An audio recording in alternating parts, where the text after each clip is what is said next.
Chapter 151, Worth of a Air 5. So, it's true that the leader of the Poison Clan really died. The guard was really shocked. The death of the Poison Clan's leader, Biko, was already widely known throughout the cult. When people heard that Biko died from participating in the 6th test of the Academy, they were curious as to who this Chun Yo-won was. He's merely a teenager and already at the superior level. It was hard to believe. This young man in front of him was either equal to or was a stronger warrior than Huenyi the Thousand Faces. But why was Chun Yo-won, who should still be at the academy, standing here? One of other guards spoke. "I'll let the elder know. Can you wait here, please?" "Yes." The guard opened a small door on the right next to the giant door and walked in. Hubong whispered to Ko Wanger, "This place is creepy. It feels like a ghost might come out." "I know." Even Ko Wanger seemed to grow tense from the creepy atmosphere beyond the small door. He was large and muscular, but he had a weakness for creepy things like this. It's been a long time, but it's still creepy. Mun Ku visited this place with her grandfather Mun Yun before, so she didn't realize it back then, but it was much more creepy than she remembered. Huenyi was known for his weirdness even among all 12 elders. I hope the prince can persuade him. The reason they were here was to get support from Huenyi. He was the leader of one of the highest-ranking clans, and few elders along with Mun Yun who did not side with any of the 6 clans. It would have been better if Gramps were here. With Biko's rank falling down to the 12th rank, Mun Yun's rank had gone up automatically from 9th to 8th, which put him in a spot where he needed to go out of the cult with the Lord. Even if Mun Ku was granddaughter of Huenyi's friend, it didn't seem like it will help much unless Mun Yun himself came with them. The sound of someone coming over was heard beyond the giant door. There were 2 people who came over a small door on the right. One was the guard who walked in to notify the arrival of a guest, and another was handsome man with his hair pinned up. He wore red silk clothes with yellow butterflies sewn on it. It was a man, but he had makeup on his face like a female, and that gave him a feminine look. "Is there anyone who's normal here?" Hubong almost spoke out loud, but he held back. The red-clothed man bowed to them politely and greeted them. "Greetings. I am Nhu Yayan, advisor of the elders. I heard the 12th elder was here. Are you the elder?" He even talked like a woman. But he was looking at Ko Wanger, not Chun Yo-won.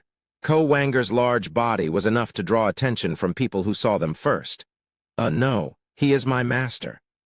Ko Wanger pointed at Chun Yo-won. Nhu Yayan then covered his mouth femininely and laughed.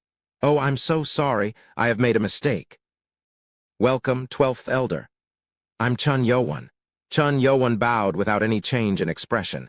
Nhu Yayan then ordered the guards to open the giant door and spoke to Yo-won. "My master is waiting for you in the guest room. He asks you to join him for tea. Please come in." "Thank you for greeting us at such an hour." And when Yo-won tried to go in with his members, guards blocked them. Yo-won narrowed his eyes and turned to Nhu Yayan. "Oh, my bad. My master only wants to see you alone. They're my people." "I'm sorry, but master is a very shy person. Please be considerate." He spoke politely, but it was apparent that he wouldn't allow anyone else to enter. But Yo-won was in no place to complain, as it was him who needed to ask for a favor here. "Excuse me, but how can you be sure that my master will not be in danger if he goes in alone?"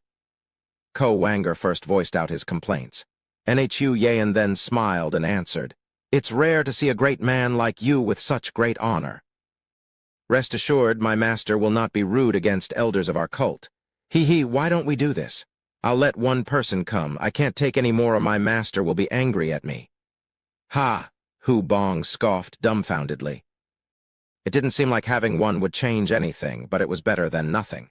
As people were not sure of who to go in, Mun Ku volunteered. "I'll go." She was the only one who had seen Huenyi, so everyone agreed. Nhu Yayan watched Mun Ku weirdly.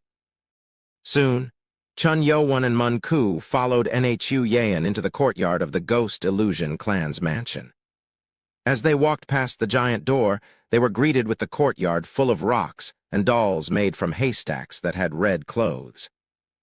All of these dolls also had masks over them, which gave a more creepy vibe to the place. What a taste! Yowen thought it was weird from the outside, but it looked much weirder on the inside. As they moved past the small building toward the rear, there was lavishly decorated guest house. Master, here's the guest. Chapter 152, Worth of a Air 6. Nhu Yayan shouted at front of the guest house. There was large table on the open area inside the guest house where 7 middle-aged men with blue silk clothes were sitting down. They all had same faces, masks. He heard Huan was best craftsman for creating such skin mask, but didn't think it would be this precise. All of them looked natural and even felt like if they were the same person. As Yoan got up to the floor, one man sitting on the highest-ranking seat got up and bowed. Welcome. I am Huan, leader of the Ghost Illusion clan. Mun Ku then became confused. The face wasn't what she saw before. With the nickname of 1,000 Faces, it was known that no one other than the Lord saw a real face of Huan. What is he doing? I know he was weird, but this is... Mun Ku heard a lot about Huan from her grandfather already. She knew Huan was a weird person, but didn't think he will do something weird in the first visit. Prince, his face is different than last time I met. Mun Ku sent telepathic message, but Yoan didn't respond and just bowed. I am Chun Yoan, new 12th elder. I know. Come on and sit down. We'll talk while we drink some teas. The table was filled with sweet snacks and hot teas. Mun Ku then looked at Huan suspiciously and bowed. Long time no see, Uncle Huan. I'm Mun Ku from the Demon Dragon clan. At Mun Ku's introduction, one of the men who was sitting down with Huan's face slightly turned to look at Mun Ku. But Huan, who greeted himself to Yoan, looked back as if he had seen Mun Ku for first time. But the word that came after relieved Mun Ku. Oh, long time no see. Was it before you entered the academy that we met with Mun Yun, so you've been taking good care of it, I see. Oh, yes, you remembered, Uncle. Mun Ku's face brightened at that. He sure is Huan. Only person who knew she was wearing a mask was Huan, the 1,000 Faces who created the mask. But unlike Mun Ku's relieved telepathic message, Chun Yoan didn't seem all that satisfied. Huan then offered Yoan to sit down. What are you doing? Come sit down. Can I ask you something first? What is it? Do you know why I came here to meet with you? Mun Ku became surprised as Yoan brought up the question already. Unlike her thought that he will talk with Huan to create good mood before going into the important matter, Yoan just brought it up recently. And at the question, Huan answered casually. Of course, you came to take my medal. And surprisingly enough, Huan too knew why Yoan had visited him. There were 2 ways to become the heir of the throne. One was to have clan leaders of 12 high-ranking clans to support him, and another was to be approved by 3 current elders. The proof of such approval was to receive the medal. By giving this medal to the candidate, it meant the elder had acknowledged the prince as a rightful heir and pledged allegiance. So, you knew then. You, who have came victorious over at the competition, come out of the academy and visits me. Will there be other reason? Huan was able to guess that Yoan would not have come straight to himself if Yoan had found 12 supporters already. This was best time for Yoan to persuade other elders, while the lord and elders from 6 clans were missing. Good. Then I will not talk to you as an elder. I request to be treated as candidate to the heir. This meant much.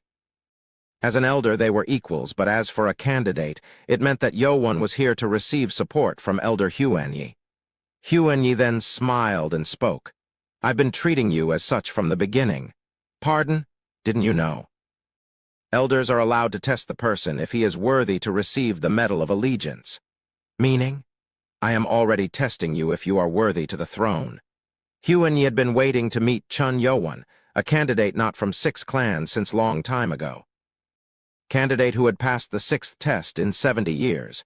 He was also very curious as to what kind of man Chun Yoan was, who had defeated Biko the Poison Man, who was known for his ability to kill. I want to test you regarding 2 things. One is to see your perception. I was going to give you some time by drinking tea, but since you dive right into the topic, I'll get to mine too. Can you find the real Huan in this place? Huan then pointed at other 6 men sitting down next to him. There were total of 7 Huan here. Mun Ku frowned. All 7 Huanyi had almost equal power and energy that was hard to differentiate one from another. This is too difficult. And the mask that Huanyi created was too detailed that even wrinkles to the beard was exactly same that it was impossible to tell the difference. I trained years for such charade, not to mention about the mask. No one will recognize this me. It was definitely enough to have confidence in the test. I won't make you just pick right now. We can drink some tea and take time to. I found you. What? Chun Yowen was looking at somewhere. But the person he was looking wasn't among 7 Huanyis sitting down at the table. Huh? The person Yowen was staring at was Nhu Yan, standing toward the entrance of the guest house. Chapter 153, Worth of a Air 7. Huh? Me? Nhu Yan widened his eyes and pointed at himself. He was a man, but had red silk clothes with butterfly patterns and makeups that made him hard to be imagined to be one of 12 elders of the demonic cult. Prince Chun. Didn't Uncle Huan, I mean the elder, asked you to find him among these people? Mun Ku quickly sent the telepathic message to Yowen. Huanyi pointed at 6 people sitting down around him. It was hard to recognize who was the real Huanyi here, but Mun Ku was suspicious of the man who turned slightly at her while ago to be the real Huanyi. She was going to let him know after spending some time, but she didn't expect Yowen to appoint someone entirely out of context. This is shocking. I didn't think you will say I am the master. Nhu Yan frowned as he touched on his lips.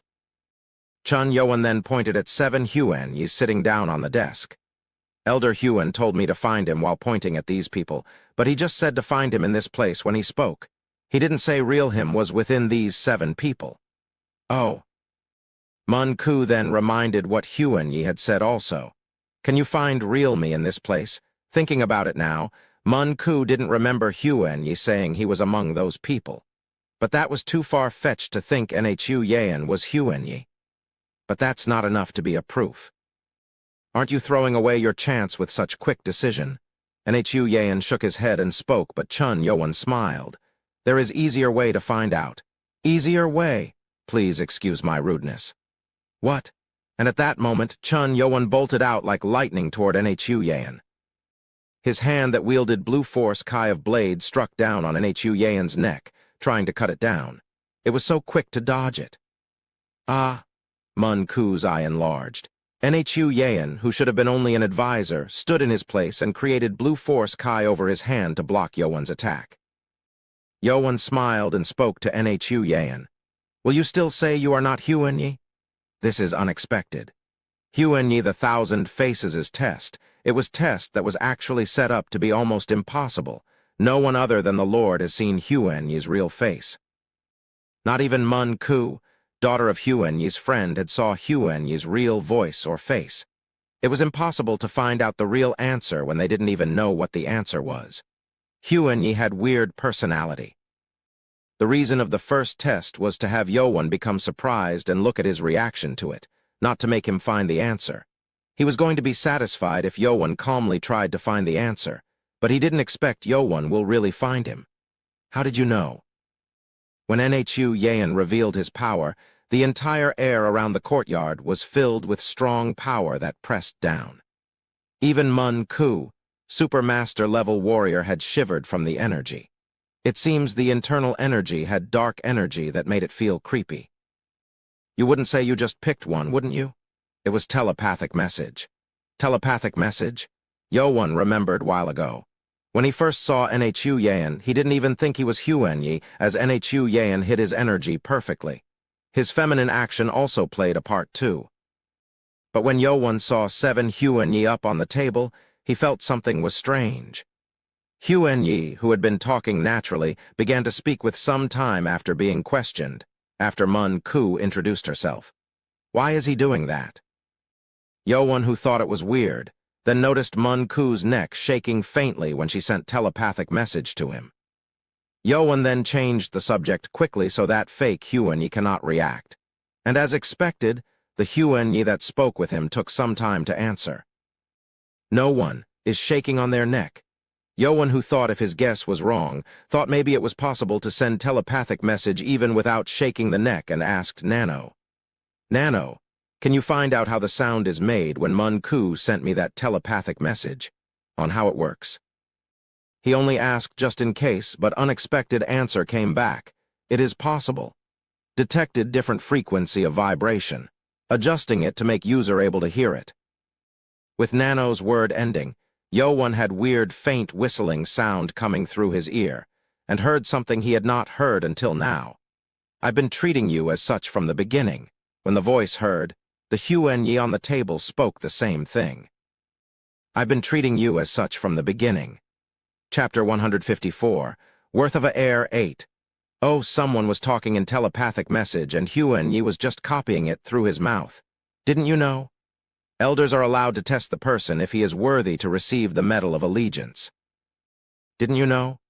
Elders are allowed to test the person if he is worthy to receive the Medal of Allegiance. He now knew why none of 7 Huan-Yi's neck was shaking. It was because none of them were sending telepathic message. The message was clearly coming from the back, at the entrance of the guest house. Wow, so I can tap into telepathic messages. It was more shocking that Nano can hear other people's telepathic message. But Yo-Won couldn't explain that Nano's ability made him tap into telepathic message, and he didn't need to reveal this either. You have been taking time to answer ever since Mun-Ku introduced. I thought someone might be sending telepathic message then. But I saw no one among these 7 people was shaking their neck to send the telepathic message. Then it meant there was only one who can send the message. Oh, Nhu Yaen's face turned weird. He had recognized Mun-Ku moment he saw at the giant gate in front of the mansion. It was the mask he made himself, so there was no way he would not recognize. He didn't plan on taking other people, but changed his mind. No, let's use her. If Mun-Ku was here to help Yo-Won, then he thought Mun-Ku will try to help Yo-Won on trying to figure out who was the real Huan-Yi. So if he fools Mun-Ku, only one acquainted with Huan-Yi, Nhu Yaen thought it would make more hard for Yo-Won to find him. I allowed her to join in to make it more confusing, but it actually worked against me. You are amazing. Nhu Yaen accepted Yo-Won's perception on the matter. He didn't think a teenager just before adulthood can think it through this rationally. Nhu Yaen then smiled femininely at Yo-Won, still with his Force Kai blocking Yo-Won's Force Kai, and spoke. I am Huan-Yi, the leader of Ghost Illusion Clan. I'm Chun Yo-Won. You passed the first test, so shall we move on to the next? What's the second test? We are the demonic cult. If you want my approval, prove yourself with your power as a martial artist. And at that moment, Huan-Yi's hand released strong power and threw Yo-Won's hand to the back. He's powerful. Yo-Won tried to react quickly, but Nhu Yaen's hand created many shadows as he charged in. Yo-Won blocked it with Butterfly Dance Blade, but he was struck from quick kick onto his chest and was thrown out to the yard front of the guest house. Ugh. And as he sat down on his foot, the energy that came into him through the kick was sent out of his body, and the ground that he set his foot cracked. Prince? Mun-Ku shouted in shock. She thought Huan-Yi was strong as he was one of 12 elders, but she couldn't even follow Huan-Yi's movement as he was too fast. Huan-Yi walked out of the guest house and came over to Chun Yo-Won. I figured we might damage the guest house if we fight in there. Art of Ghost Spirits, Yo-Won remembered the formation that Huan-Yi just performed. It was the formation of the Art of Ghost Spirits that Yo-Won saw at the 5th floor of the library at Demonic Academy. Difference was that it was more precise and had fixed many of its problems from that of the library. So, even if I think it's the formation I saw at the library, I shouldn't think it is the same thing. Martial artist with such power was sure to increase and evolve his martial art over time. Yo-Won became serious and Huan-Yi smiled. I looked forward to this after I heard you beat the Poison Clan leader. That old man walked with a staff, but he was a real monster. Huan-Yi had never fought against Biko himself, but he saw Biko's power multiple times at the war. Huan-Yi was strange man, but he too was martial artist. He couldn't fight Biko as they were same elder. But he had imagined of fighting Biko many times. But even after trying many times, the result of his imagination was always losing to Biko. If you defeated him, you can be my alternative. He wanted to test through Chun Yo-Won. If he was going to defeat Yo-Won, then it meant he overcame Biko too. I heard that you are skilled in blade, and that you were taught by right guardian Submeng." And as he spoke, one of fake Huanyi from the table came up and gave red blade to Huanyi. As he pulled it out, decorated blade revealed itself. It was created with cold steel that colored in dark metal. It looked like very fine weapon.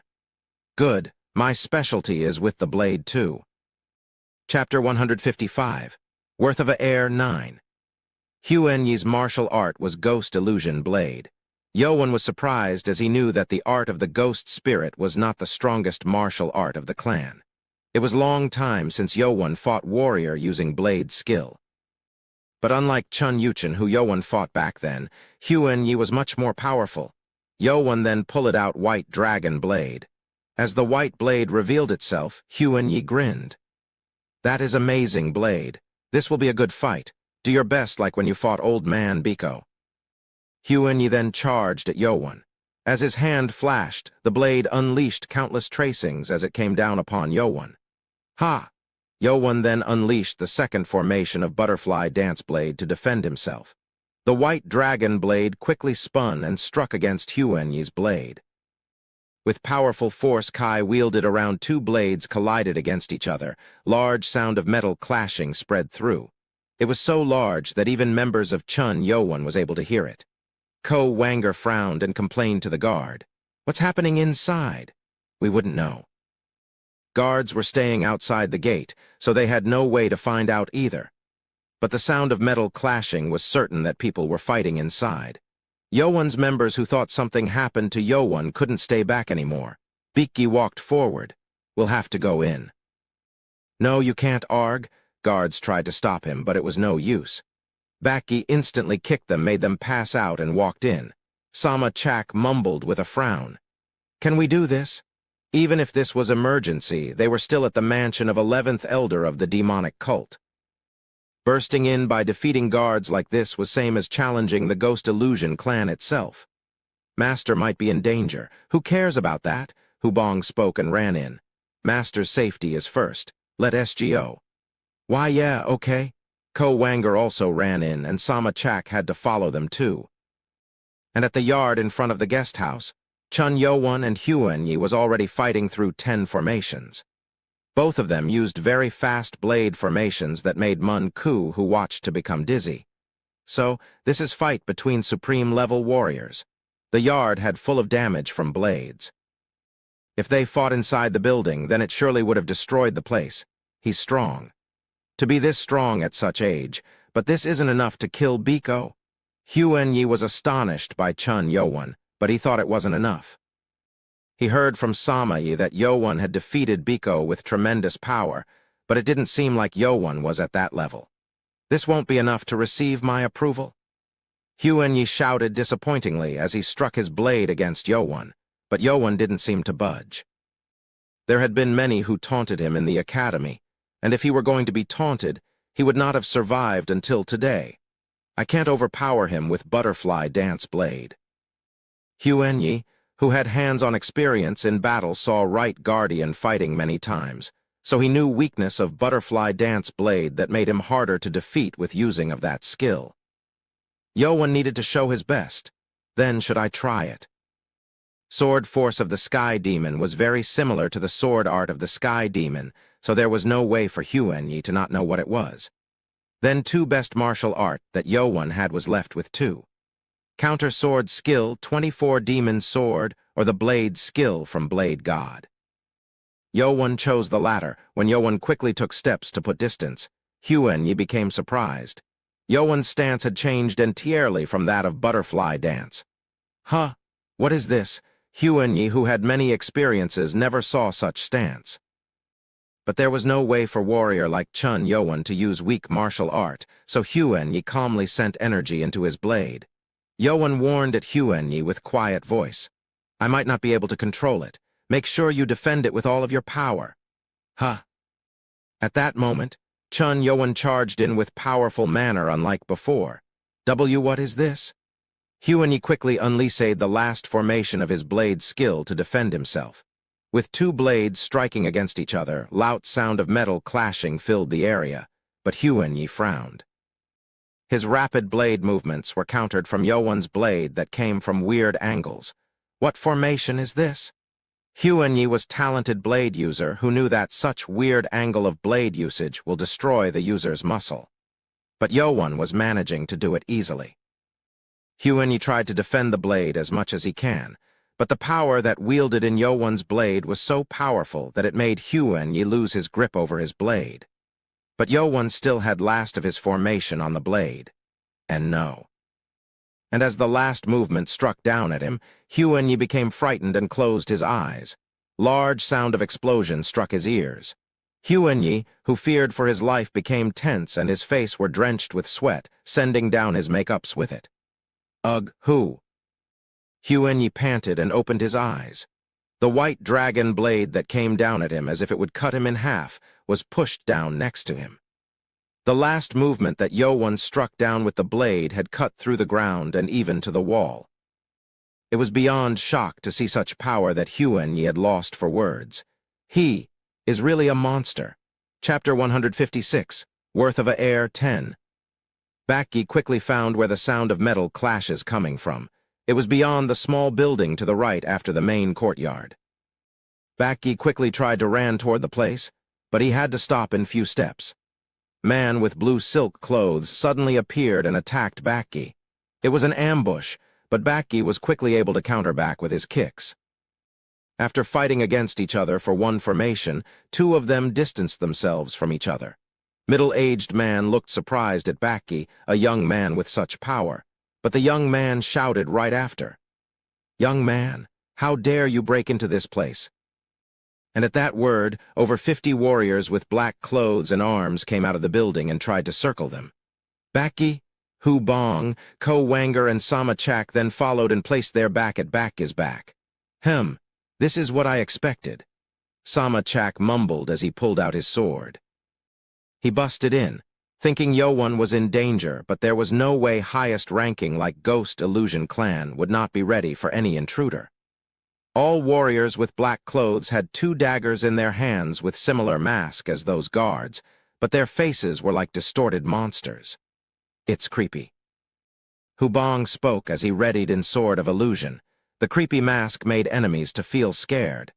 But even without that, all of these warriors seems to be they were highly skilled warriors. 4 of you. What clan are you from that makes you so rude? Middle-aged man with blue silk clothes shouted with anger.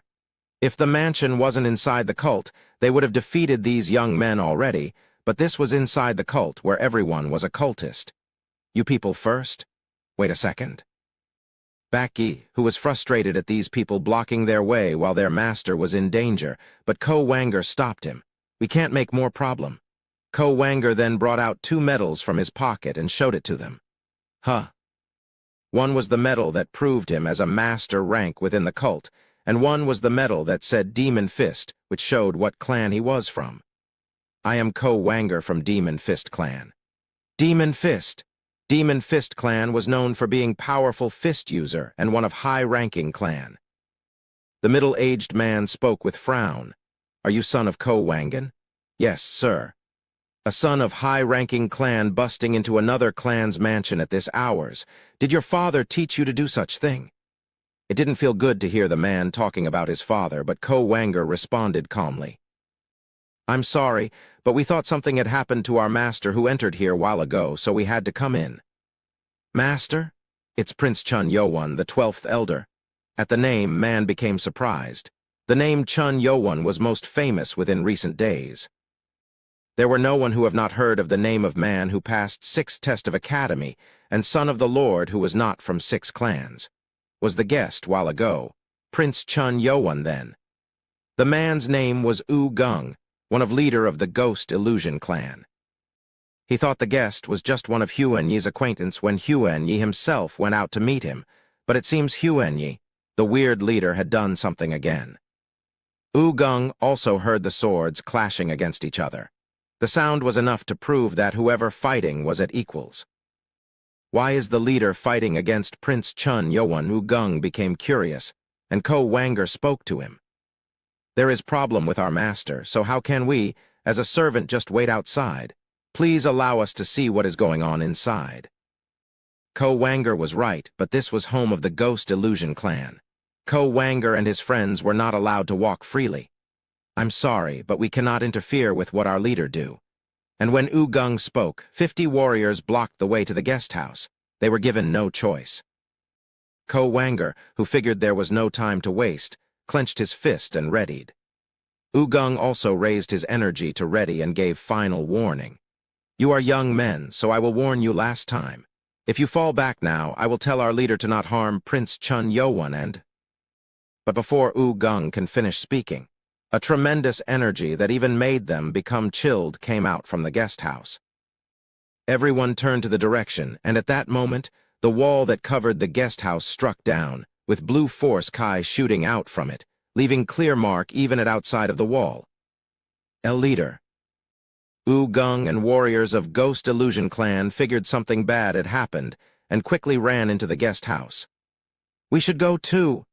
Ko Wanger, Baki, Sama Chak, and Hubong then took this chance to follow into the guest house. And when they ran in, they saw warriors of Ghost Illusion clan standing with shock. They gasped with astonishment. They saw Chun Yowan standing with his white dragon blade and Nhu Yayan with one of his knee on the ground, giving something to Yowan. It was the medal that proved to be 11th Elder. 11th Elder, and leader of Ghost Illusion clan. Huan-Yi accepts Prince Chun Yowan as the rightful heir to the throne. Please take this as my proof of allegiance. He wasn't an advisor. Members who didn't know Nhu Yayan's true identity was shocked. And from looking at the destroyed yard, they realized Chun Yowan had won the duel against Huan-Yi. Hubong grinned and spoke to Gung, who was looking at his leader dumbfoundedly. Thank you. So I guess no harm did come to our master then. Chapter 157, Worth of a Heir 11. After everything had been settled, a new tea table was set up at the guest house. This time, even Chun Yowan's members were allowed to enjoy the warm tea inside. Huan-Yi, who had his makeup erased from the sweat, returned with new makeup. But even this face was still a mask, not his real mask. The reason why Huan-Yi covered his face with a mask was because his clan was one of covert operatives of the cult. For this reason, Huan-Yi, who was leader of such group, was allowed to never show his face other than the Lord himself. If you become the future Lord, then I will show you my real face. Understood. Maybe this feminine act was also a result of fake identity. Chun Yowan, who was sitting at the highest-ranked seat on the table, asked to Huan-Yi on his right, "Is Huan-Yi not your real son?" "Oh, so you knew then." Yowan actually thought it was better to meet with Huan-Yi and persuade him to join, instead of meeting with Huan-Yi himself. Huan-Yi, who looked hideous, never joined anyone. A mask. With Nano, Yowan was able to see right away that Huan-Yi had a mask over his face. But Chun Yowan did not care how Huan-Yi looked anyway, so he offered you to join him. Huan-Yi did show some interest, but he refused in the end. He insisted that he needed his leader's consent to side with anyone, and while they talked, Huan-Yi always said his father as his leader. Yowan then thought it weird that Huan-Yi cannot choose his own master and gave up on recruiting Huan-Yi. That's why he had to visit Huan-Yi himself. I can't have a baby. What? Yowan became confused, and Huan-Yi covered his mouth and explained embarrassingly. Our clan's unique breathing skill. Yin of the Ghost have too much energy of Yin that requires us to castrate at young age. Heek! Hubong and Ko Wanger glanced down at their own genital area and frowned. W what? Mun Ku also became blushed and flapped her hand as if she was hot. It seems Huan-Yi's feminine action was from being castrated, not with his intention. Also, with the Yin of the Ghost, it gave more feminine energy into the body that makes user become more feminine. Huan-Yi covered himself with a mask since young age to distance from others due to this reason. So our clan always require us to adopt a son. It's actually more like a teacher and apprentice. Yowan nodded. Huan-Yi never revealed this to others than the Lord, but he liked Chun Yowan, so he explained this. You all should forget what you have heard today, and that only applied to Chun Yowan. Hubong became tense at authoritative sound. Huan-Yi then relaxed his face and turned to Ko Wanger with a luring look and smiled. Our trusty, Master Ko Wanger is allowed. I'll stay quiet too. Ko-Wanger became tense in another way. And as they talked while drinking tea, Huan-Yi suddenly became curious and asked Mun-Ku, "So when are you going to reveal it?" "Huh, you are out of the academy now, so?" We will go to Demon Dragon Clan when my Gramps comes back, so I'll talk then." Mun-Ku quickly stopped Huan-Yi from talking. Only one who knew her real gender among these people were Chun Yo-won. There was reason to keep it secret when they were at the academy, but she too knew that there was no more reason for her to keep it a secret from his members. But it felt embarrassing to reveal to others now, so she was postponing it. Okay, I understand." And when they finished the tea time, Huan-Yi offered to Yo-won and his members, "If you are okay, you can stay at our guest house for a while if you'd like /." He knew that Yo-won had no clans to stay for now, so he offered it as so. Yo-won needed place to stay while staying away from 6 clans. It was thankful for such offer. "Thank you so much for your hospitality. If it is okay, can we take one more person?" "Of course." Huan-Yi agreed. When coming out of the academy, Chun Yo-won wanted to return to his old home and meet with guard Jang, but he had to come to this place first. Huan-Yi told Yo-won that he'll fetch Jang by sending someone, but Yo-won said he'll go himself. He wanted to visit his old home too. Chun Yo-won then went toward the southern side of the demonic cult where his original home was at. He thought a lot of things might have changed, but his home was still clean. Guard Jang used to wake up early in the morning and cleaned up the yard after his morning practice was done. He's still the same. He had stayed at the small house with Guard Jang until he was 15 years old. Guard Jang was like a parent to him. Yo-won became excited to see Guard Jang in a long time and quickly opened the gate and walked in. So, this is where he grew up. He. Mun-Ku and other members followed him in with curious look, but Chun Yo-woo, who walked into the yard, was just standing there with grim look. "Prince?" Chun Yo-won was looking at Guard Jang's room with shaking eyes and mumbled, "I don't feel anyone inside." Chapter 158, Into the Snake's Mouth, 1. Ko-Wanger, Mun-Ku, Baki, and Sama-chak also were Supermaster-level warrior, so they opened their detection sense and felt it, but surely there were no one in. It was either of two. It was either one was really powerful warrior who can hide, and another was that the house was really empty. Yo-won quickly opened the guard Jang's room, but it was empty. What is this? He's not here at this hour. It was bit after midnight, so Jang should have been asleep. It was not time for him to be walking around. The room still had guard Jang's stuff in it, so it was sure that he still lived here, but it was weird. No heat. Yo-won then realized there was no heat in the room. It was cold winter, so Jang would have heated the house with a pit stove at Tea kitchen, but there was no heat. It seemed the house had been empty for at least 3 or 4 days. When Yo-won went out, all of his members who checked other rooms came out with disappointed look. "There's no one, Master." They can see that Chun Yo-won was not pleased from this, and Hu Bong reported calmly, "Prince, maybe guard Jang had went to visit somewhere, like his own clan." Mun-Ku asked just in case, but Yo-won shook his head. He heard that guard Jang was an orphan who had no home. "Let's be calm. Let's look this through." Yo-won then came out of the yard and looked at the ground. He first thought the yard was cleanly swept, that it had no problem. But if guard Jang was empty at this hour, it meant there had been something that happened. This is weird. It's too clean. There was no person, but it was weird to see entire house cleanly organized. If there was trace of any fight, he could have guessed from there, but there was no trace of anything. Yo-won bit on his lips and looked around, but it was too hard to find. It seems any trace were erased intentionally. If that was the case, it was someone who had planned it for a long time. Yo-won then ordered Nano. "Nano, scan the entire house and find any mark of someone breaking in or fight." "Yes, Master." Scanning every visible area of the house, with Nano's voice, Yo-won saw white lights scanning through the entire house. And after a while, Nano's voice spoke to him, activating augmented reality over user's sight. And on Yo-won's eyes, a red dot was placed over it where Yo-won was seeing, with white lines and writings describing on it. Oh. The dot was located on above the pillar, right above the cornerstone of the house. It was toward the bottom that Yo-won did not know at first, but he found something that looked like a sword mark on it. Sword. It was more like a trace left by Sword Kai. If there were more, then it would have allowed him to figure out what formation it was used, but this was too faint. Even Nano couldn't analyze what it was. A sword mark. Ko Wanger moaned as he checked the mark with the torchlight. It seemed Guard Zhang was ambushed. Problem here was if Guard Zhang was alive or not.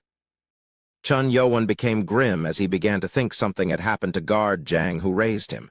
He was more grim than any time he had been in the academy. If it's a sword, then we can narrow down who's behind this. Sama Chak looked at the sword marking and spoke to Yuan. Everyone here knew who Yuan's enemies were. There are 3 clans who use swords among 6 clans. Sword Clan, Wise Clan, and the Lust Clan used swords.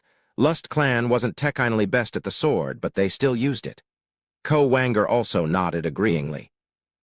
I guess they have erased most of the trace. It looks like they've planned this through. Even with Nano's scan, it was only possible to find one tracing left. Which clan is it? Yuan tried to narrow it down, but all 3 clans seemed very likely to do this. As with Sword and Lust Clan, Yuan had cut down their prince and princess arm off, so they must be angry at him. Should I remove Wise Clan from the suspect list? He had made him suspect as a killer, but there was no way for Wise Clan to know that it was work of Chun Yuan. And with Chun Mayan and Mu Jinian arrested, and with other 4 clans being hostile, it seemed it was not likely that Wise Clan will do something like this. But Yuan felt like he had to be suspicious of the Wise Clan. What should I do? As Chun Yuan thought, Hubong made an idea. Master, why don't we search each clans? I heard Lord and Elders are not back yet, so it might be easy to sneak in. He was offering to attack while Lord and Elders were not here. Sama Chak answered. That's not easy as you think. You cannot underestimate power of 6 clans even without their leaders. Ghost Illusion Clan, who was not one of 6 clans, too quickly reacted to intruders. If Yuan and his members needed to search the entire mansion, then it was hard for them to be not noticed. Sama Chak is right. Hubong, there's reason why 6 clans rule our cult. And for these people who did such thing, they must be standing heavy guard at. Oh, Master, Ko Wanger then struck up a good idea while talking. Master, why don't we do this? Chapter 159, Into the Snake's Mouth 2, and the day had passed. At dark, swampy place, there were just 1 candle that lit up the place. The room was covered with iron bars that it was only possible to be opened from outside. Inside of the cell, smell of blood filled the entire room. And on the wall, there was man bound by chain on both of his arm, hung up on the wall. He was naked, but his body was bloody from severe torture. He had no nails, and his fingers and toes were cut down, that it was wrapped with linen wrap. Every of his wounds were spilling pus. The man's head fell from passing out due to severe torture. The middle-aged man, who seemed to be torturer, then placed heated metal stamp into the man's chesset. Arg. The man then woke up with painful scream. His face covered with hairs were revealed. It was the guard, Zhang Gaijeng, who was missing. He was already destroyed inside out with 3 days of torture. Who told you can go to sleep? You are not allowed to sleep until you answer all my questions. This time, the man placed the metal over at guard Zhang's thigh. It was so painful that he even wanted to die. His internal energy was sealed, so he cannot commit suicide, and all of his teeth were pulled out, so he can't bite on his tongue either. He's tough for a mere guard. Woman's voice came from outside the cell. It was woman with lavish clothing and a red veil over her head.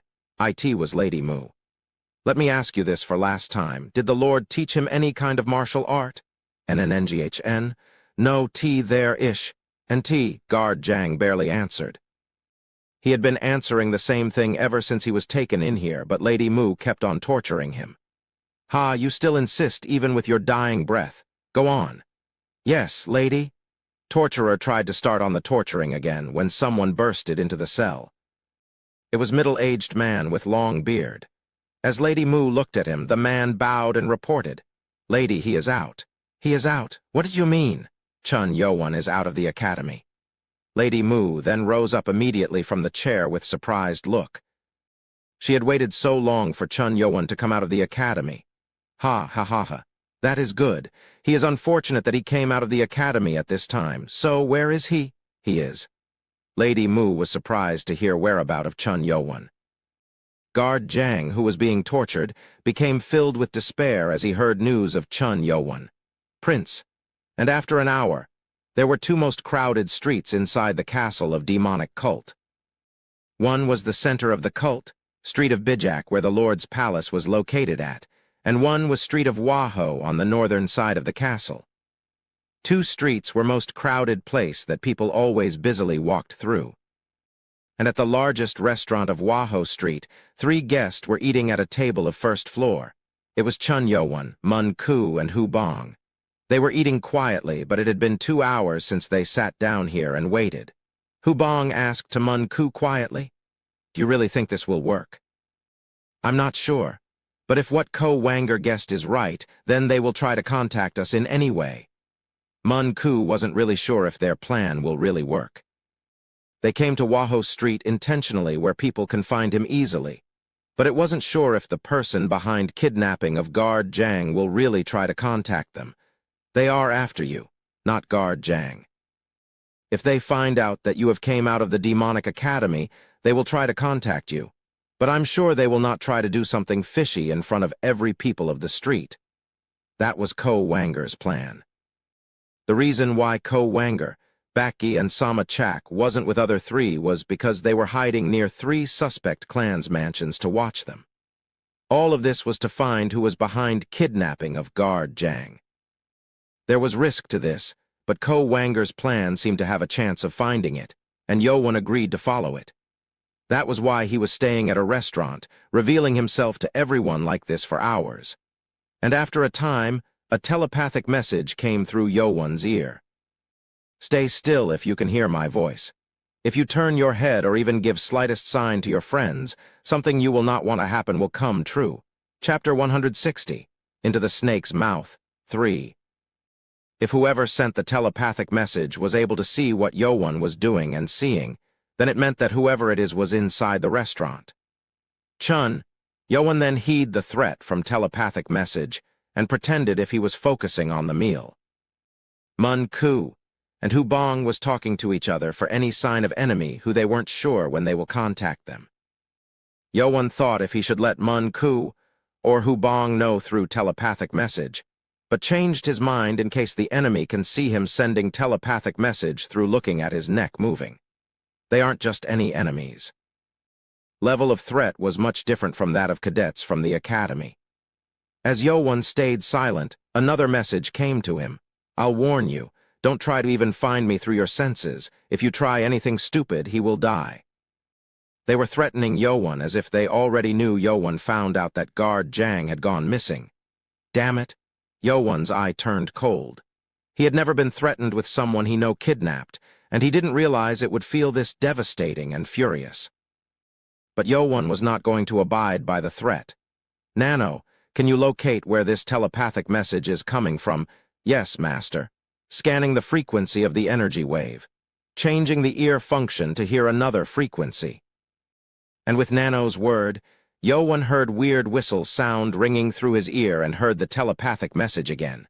"Today, I found you." Yo-won didn't move so it would not be noticeable, but the sound was coming from entrance of the restaurant. Yo-won couldn't see him correctly, so he couldn't see the man's face. The message continued. "At midnight, come to mansion of the Poison Clan." Poison Clan, Yo-won became confused as the name he didn't expect popped up. He thought it was either Sword, Wise, or the Lust Clan, so the Poison Clan's name was unexpected. "You must come unarmed. If you bring that blade or sword that you have on your back or waist, your arm will be cut down even before you enter the mansion." Yo-won tried hard to hold back, but he clenched his fist from holding back his anger. "And you must come early. If we find even shadow of anyone within 300 feet around the mansion, the person will be killed. And there are no one walks around the mansion at the time, so don't try to play tricks." This was a trap set up to put Yo-won alone. It was a situation where Yo-won had to enter the snake's mouth himself. It was sure what was going to happen if he goes there. In some way, it wasn't needed for Yo-won to take this condition if it wasn't for Guard Jang.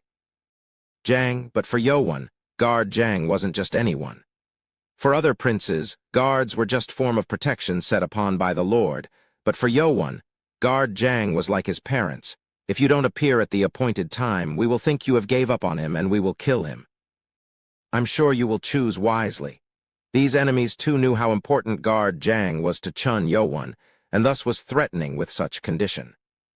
Chun Yowon was angered so much that he wanted to jump out and cut down the neck of the man who was sending the telepathic message to him. I'm done here, and don't even try to track me down, and with that as the last word, the man disappeared from the entrance. Yowon then got up, thinking he should do something before the man's presence really disappears from the area. But when Yowon got up, 4 men got up from other tables and glared at Yowon. Yowon then charged against those who glared at him. Arg! Yowon appeared in front of each man and struck them with his fist to make them pass out except one man. Arg! Middle-aged man was held up in the air as Yowon held him by the neck. It was hard to believe that Yowon can just hold him up easily. Kek, H help, D don't kill me. What clan are you from? Ha, C clan, Heek. The hostile aura coming out from supreme-level warrior, Yowon was something that not even most top-class warriors can handle. But the man that Yowon was holding on was merely a third-class warrior. The man wet his pants from fear and passed out. Prince? Master, are these the one? Mun Ku and Hubong quickly came over with shocked look.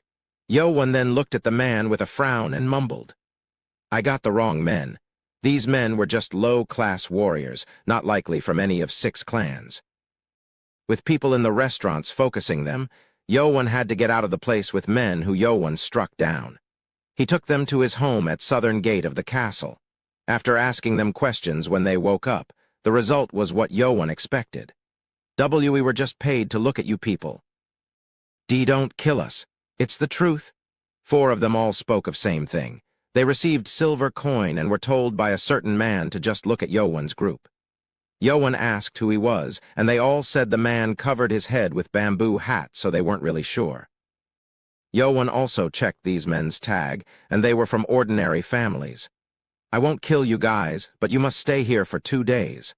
Huh! Yowon needed to make sure, so he sealed their blood points and locked them up in the storage.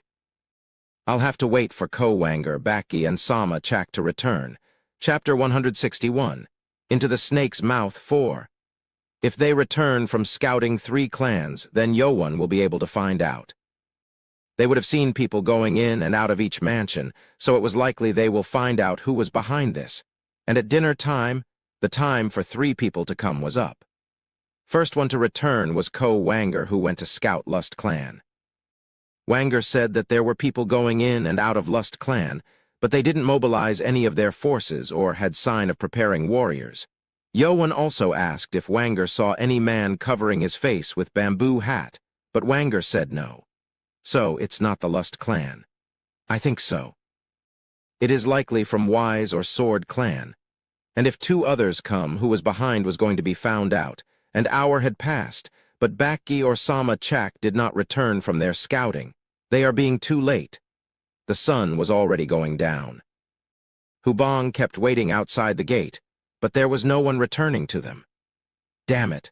Chun Yowon and his members realized something had gone wrong. At the same time, at mansion of Wise Clan to the north of the castle, middle-aged woman was sitting down at the living room, watching reddened sky. It was Lady Mu of the Wise Clan, and as she drank her tea, warriors from Wise Clan walked into the yard valiantly. At the front, there was old man with long white hair and middle-aged man with long beard. Warriors to their back was carrying 2 young men who had passed out. They laid down 2 men in front of Lady Mu. Old man smiled and spoke to Lady Mu. As you said, we found him hiding near the Sword Clan's mansion. He was quite strong. The old man's upper clothes had many footsteps on it. Old man looked at the young man on the ground. It was Baki. He was pale, possibly from internal damage, and had sword wound on his blood points that stained his clothes with blood. And another young man next to him was Sama Chak.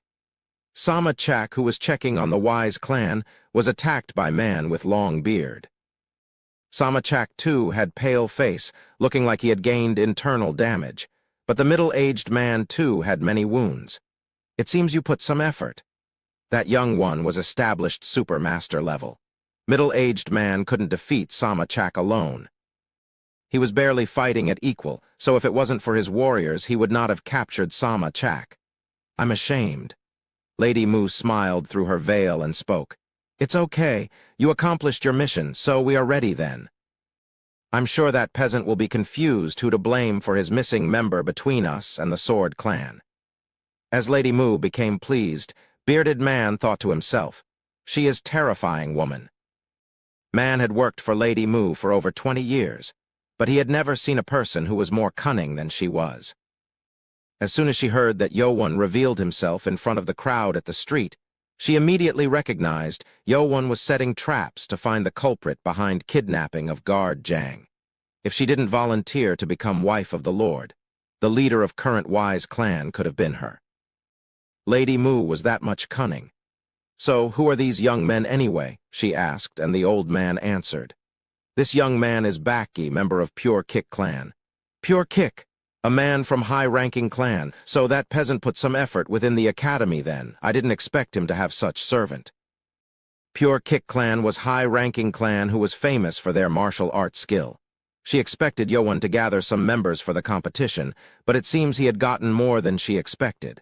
So, who is he then? Oh, actually, I needed to ask you what you should do with him. Why? He is son of 9th Elder. He said he's from Samu clan. Samu? You mean he's son of Sama-yi? Yes, lady. Middle-aged man had to capture his target as it was the order, but the target wasn't like guard Jang. The man even hesitated when he heard who this young man was. But Lady Mu was more surprised at another point. He even recruited Samu clan? He really is dangerous. I was right. If I don't kill him while the Lord isn't here, then he might become too powerful later to handle. Martial art, strategy, and luck with people. 2 former traits were something that can be trained through effort, but the third wasn't in that regard. It was more of a fate for one to become leader above all else. And from hearing these 2 names, Lady Mu confirmed that she had to kill Chun Yo-Won when she can. Chapter 162, Into the Snake's Mouth 5. At midnight, the castle of demonic cult was very cold. At the western side of the castle, there was mansion of the Poison clan. On every building above and around 300 feet of the mansion, warriors from Wise clan were hiding over, checking on everything around them. And they found one person walking toward the Poison clan. The young man had black clothes with red embroidery and long black hair with pale white face. He does not have any weapon. He did not carry blade or sword that he always carried around. Warriors from Wise clan checked that he was unharmed and raised a flag. And with that, all warriors began flashing flags that continued through the mansion of the Poison clan. At the mansion, there were large courtyard where 100 warriors were waiting with arms. And on top of the building, there were archers, who readied to fire the moment they saw flags coming up. On the inside of the building, there was a table with Lady Mu sitting down on the chair and drinking tea. On side of her, old man and man with long beard was standing like a guard. He's here. Wise clan had been waiting here, ready for almost an hour now. They have prepared everything to send Chun Yo-Won to his death. And soon, Yo-Won entered the mansion. They are ready for everything. As Yo-Won walked in, he sensed over 200 warriors around. It was sure that these people were ready for anything. And as Yo-Won walked in, Lady Mu smiled. That boy now had become young man. A man who now threatens me. She made him not learn internal energy before entering the academy and used poison and sword clan from behind to kill him with every method there is. But Yo-Won had survived through everything and eventually came to hit her. Yo-Won had left his arms as warned, but his energy coming out of his body showed how powerful he was. It was hard to believe that he became supreme-level warrior, but after sensing such power, Lady Mu realized he was now probably top 5 rank in terms of power within the cult. All archers aimed their arrows to fire at any time to kill Chun Yo-Won. Lady Mu waved at Yo-Won. We finally meet. Come here. That woman, Yo-Won glared. The woman was the one who came with other women.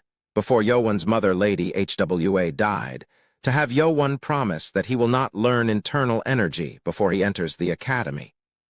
So, she comes after me even after all these years. Hatred began to burn Yo-won's heart down and even made his saliva to go dry. But Yo-won was not a reckless boy anymore. He kept his coldness and faced Lady Mu across the table. Lady Mu smiled. "It's been a long time since I saw you when you were young. Time flies. You resemble much of your mother."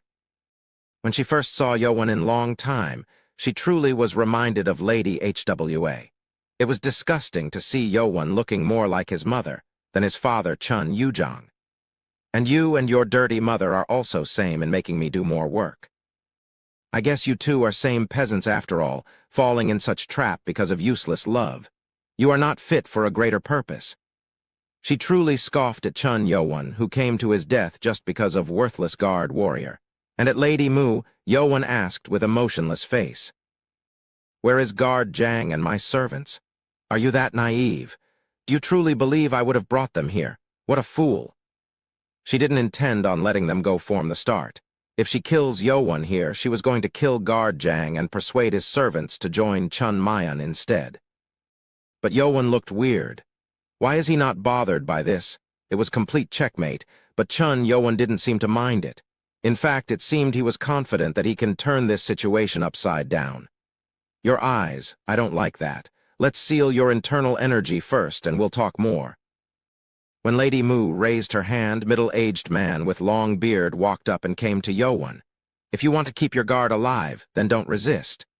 The man threatened to Chun Yo-won with whispers, and at that moment, Yo-won glared coldly at the man and spoke with cold voice. "So it was you." The voice of bearded man. It was same as the voice of telepathic message that threatened Yo-won at the restaurant. The man then suddenly got scared at Yo-won, remembering him, and reached out with his hand that wielded energy. "Your time is done." And when his hand almost reached at Yo-won's stomach, Yo-won quickly snatched the man's wrist. What? The man tried to pull his hand out by using energy, but his wrist didn't even budge as if he was stuck under a giant rock. "Let me go, you, And as Yo-won clenched on his hand, the man's wrist snapped in opposite direction and broken bone poked outside of his flesh. Lady Mu shouted angrily to Yo-won, "So you don't care if your guard dies? I can just snap my finger and he will." But before she can finish, Yo-won threw something from his pocket over at the table. It was a small wooden box. Lady Mu became suspicious and asked, "What is this? Check it yourself." She became hesitant as she felt something wasn't right, but she held up the box and opened it. Her eye shook as she checked what was inside. What is the meaning of this? If she was not a martial artist of the cult, but just regular woman, she would have dropped the box already. What's inside was eyeball of a human. It seemed it was pulled out just while ago, that blood was still dripping from it. She was too shocked from the content of it. Yo-won then spoke to her with a looting voice. "What do you think? Whose eyeball do you think it is?" Chapter 163, Into the Snake's Mouth 6. 4 hours ago, small hill at northeast corner of the demonic academy, there was a prison cave for criminals. Inside, there were 2 cadets who were decided on their expulsion from the academy. It was Chun Mayan and Mu Jinyeon from the Wise clan.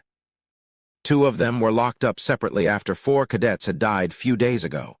And at dark cave inside the prison cave, a small candle lit up the small interior where one man was sitting down, meditating. It was Chun Mayan. His internal energy had been sealed when he entered the cave, so only thing he can do was meditating. Any normal person will go mad when locked up in such small cave alone, but Chun Mayan held up with only one purpose. Chun Yo-won. He didn't even care about the man when they entered the academy. Only one he watched out was Chun Yuchun and Chun Kungwon, princes from other clans. Even his mother, Lady Mu, told him that he didn't need to care about Chun Yo-won. But that Chun Yo-won had humiliated him more than ever in his entire life. This is not over yet. He had lost on the competition, but he knew that it wasn't over. His mother, Lady Mu, was talented strategist and powerful warrior who hid her power. She was a type who needed to fulfill her goal, and her goal right now was to make Chun Mayan as the heir to the throne. Mother will make a move. He believed that Lady Mu will surely see through Chun Yo-won's wicked plans and take care of him. Mayun hoped for that and held him back. Soon, Chun Yo-won will be at his knees, begging for his lives. Mother will probably be taken care of. That's when the giant stone blocking the entrance to the cave began to move. Mayun became surprised. Finally, he thought it was time. He knew that Lady Mu will not leave him in such cave for long. When the stone opened its entrance about halfway, cold outside air freshened up inside. It's time. Mayun got up from his seat. When he tried to take step toward the entrance, Mayun became shocked at the person standing, blocking the entrance. To Mayun's eye that had adapted to the darkness, it was clear who this person was. "How did you?" "Ugh." But before he can finish, powerful energy pressed him down, sending him down on his knees. Even if his internal energy wasn't sealed, this energy was too powerful for him to resist.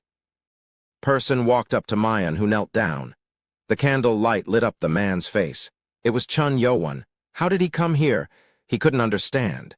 He thought he was being freed from the cave, but it was actually Chun Yo-won. This place should have been guarded by instructors or guards, so it wasn't sure why Chun Yo-won was here.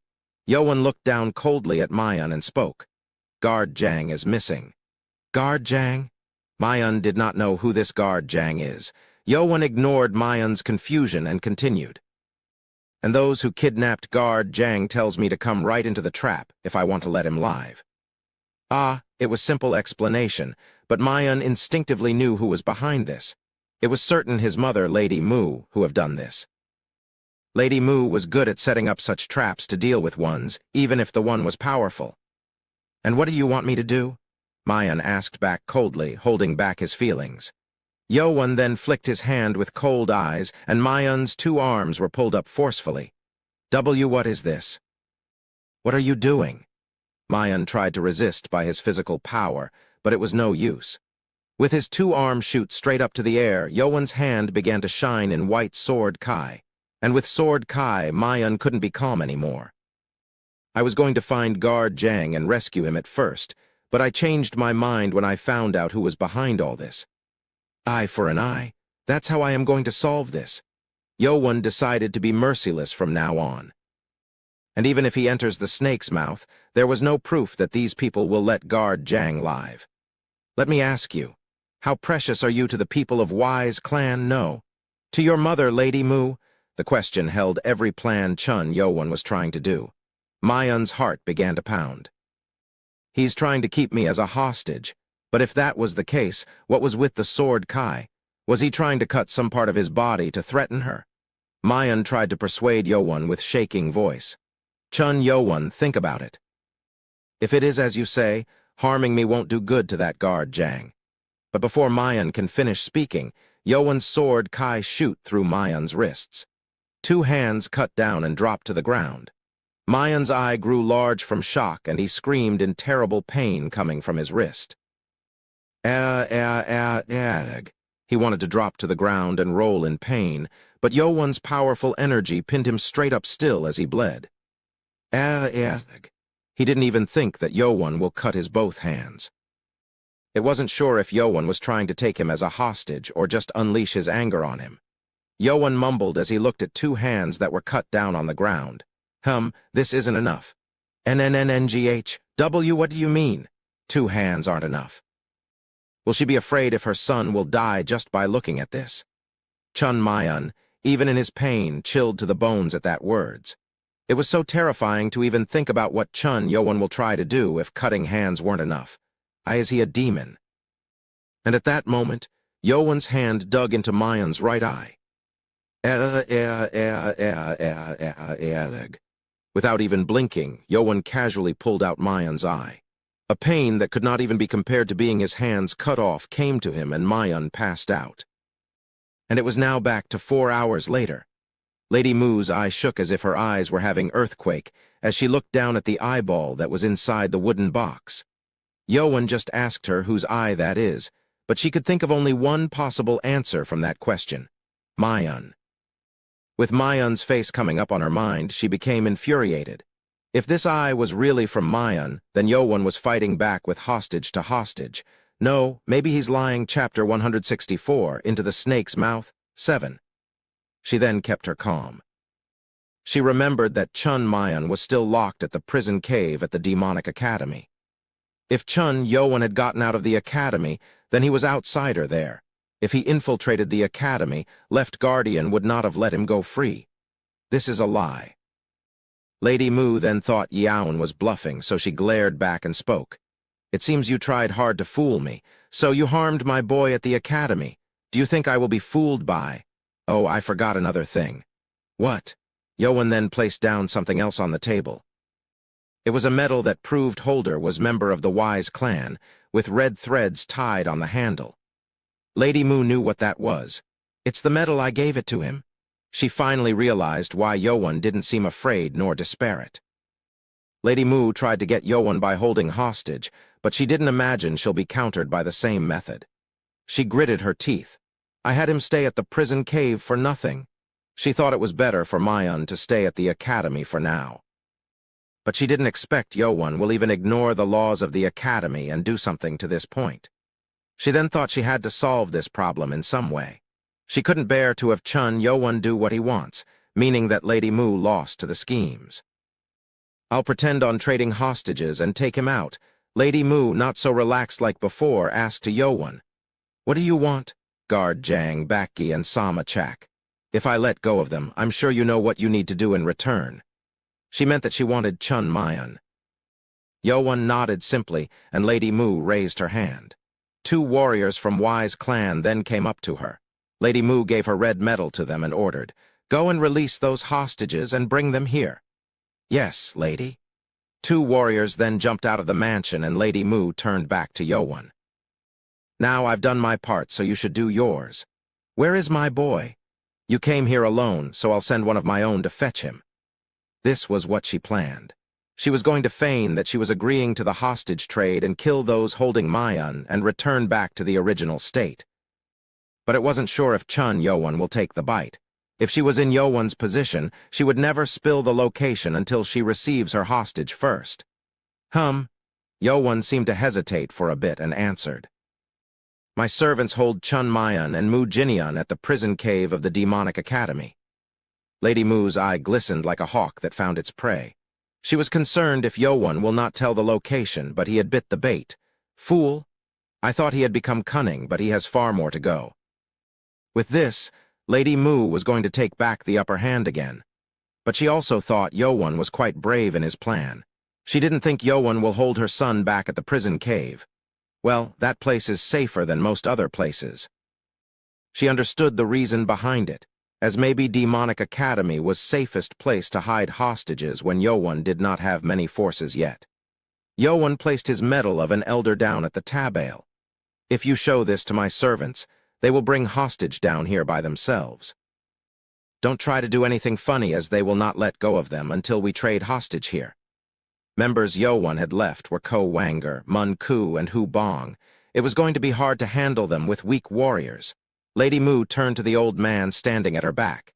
You heard him, please. Kill all of them and bring our kids. She ordered the true order through telepathic message. The old man was at end stage of Supermaster level. Even if Yowan's members were strong, it was easy to kill them unless they were as strong as elders. Old man nodded with heavy look and took the elder medal from the table and jumped out of the mansion. And when the old man signaled, warriors hiding around the buildings followed him. With everything ordered, Lady Mu turned to Yowan with satisfied look. After I bring my kids here in safety, I will kill you miserably. And an hour had passed. It was about time for warriors who went to the Wise clan or the old man who went to the prison cave to return with the kids. But they weren't coming back. Why are they being so late? Lady Mu was pretending if everything was all right while drinking tea, but she was getting nervous. Yowan looked at her and scoffed. Are you nervous? Ha, what are you talking about? You ordered end-stage Supermaster level warrior to kill all my servants and rescue your sons. But he isn't coming back, isn't that it? How? Lady Mu became shocked. She was good at hiding her emotion, but she couldn't hide her feeling at this. It was a trap, he lied. Lady Mu instinctively knew that she was caught up in Yowan's plan. Lady Mu quickly shouted at warriors of Wise clan. Go to the Wise clan right now and at that moment, archers above the mansion began to shout in shock. Enemies! Ambush! They are too fast. They tried to shoot at the intruder, but the man was too fast that they couldn't even aim. The intruder jumped over the building and down at the courtyard. What? Why are you? How? Lady Mu looked at the man with dumbfounded look. The man had fiery red long hair. It was Left Guardian Li Haimeng. She didn't notice at first, but there was something on Li Haimeng's right hand that dropped water from it. Lady Mu then screamed. It was the old man's head that Lady Mu sent to fetch the hostage. The blood was still dripping from the neck that was cut down, meaning it wasn't long time ago when the old man died. Yo-Won grinned at Lady Mu, who was wailing, and spoke. Things aren't going as you planned, isn't it? Chapter 165. Into the Snake's Mouth 8. About an hour ago, old man who arrived at the demonic academy with 10 warriors snuck into the academy while pressing his energy down as much as possible. He was worried about guards standing inside the academy, but if Chun, Yo-Won and his members managed to sneak through them, then he figured his trained warriors also can do it. And when he did, there weren't much guards standing at the gate, and guards inside was also very crude. I didn't think the security was this bad. Nobody would have known if we killed him back at the academy. Old man scoffed at underwhelming level of security at the academy. Chun Yo-Won was powerful, so it was understandable from the beginning. But these level of security proved that it would have been easy for Yo-Won's members to walk freely into the academy. When old man got to the hill where Prison Cave was located at, he made his warriors to hide down at the hill and ambush Yo-Won's members when he comes down. And when he got up to the peak, old man opened his senses to find Chun Mayan and Mu Jinian. There they are. He found people gathered in one place and walked over. The stone that should have been sealing the cave was open, and when the old man took a step in, he was shocked. With the sound of sword pulling out, 3 men came out of the cave. They were instructors of Demonic Academy. What is going on? Wait, did he lie to us? It was good that he hid his fac with a mask in case. One of the instructor was senior instructor Hu Jincheng. Hu Jincheng shouted at old man. How dare you infiltrate into the Demonic Academy? Put down your weapon and surrender. Of course, old man wasn't going to surrender. He immediately turned and ran down the mountain. He was better than them in martial arts, so he knew he can run away from them. Stop! The shout from behind got further away. He had to get down to the mountain and retreat from this place right away. He had to go straight to the Wise clan to have warriors bringing out hostage to go back. How dare he lie? I'll never. What? The old man, when he came down, had to stop. Warriors who were ordered to hide and ambush were down on the ground, drenched in blood. And in front of them, a man with long, fiery red hair was standing. There were no one in the cult who didn't know about this man. Left Guardian. It was Left Guardian Li Haimeng. Old man frowned. He knew what was going on immediately, so he was Chun Yo-Won's man. How can this be? He didn't imagine one of Guardians that served the Lord was working with Chun Yo-Won. That was only explanation for such trap. I have to run. If things had come to this, then he had to run. Warriors of Wise clan were already ordered to kill himself if they were caught. But if he gets caught, then that was different story. Old man then turned to the right and began to run. He couldn't even think about difference in power. There was no way he will defeat supreme-level warrior, so it was at least better to try to run away. But that was a false hope. You think you can run? Old man flinched and turned, and Li Haimeng's red sword was penetrating into the old man's neck. No, and that was the last sight the old man saw in his life. Lady Mu screamed as she looked at the head. Uncle Soon. Old man was the apprentice of former leader of Wise clan, Soon Jinung. He was a teacher to Lady Mu since she was very young and had been trusty guard for her entire life. It was shocking to see his death. Lady Mu became confused. She didn't imagine that Left Guardian was involved in this. Wait, his servants are? Lady Mu looked at Li Haimeng with disbelief. Li Haimeng bowed to Yo-Won politely and flashed the old man's head. It's as you said, Prince. Thank you, Left Guardian. You're welcome. They weren't trying to hide their relationships either. Lady Mu bit on his lips.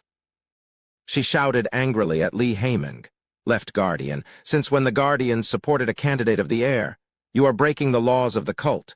Li Haiming then turned to Lady Mu for the first time and spoke. Lady Mu, it's been a while. I don't care if it's been a while. Answer my question.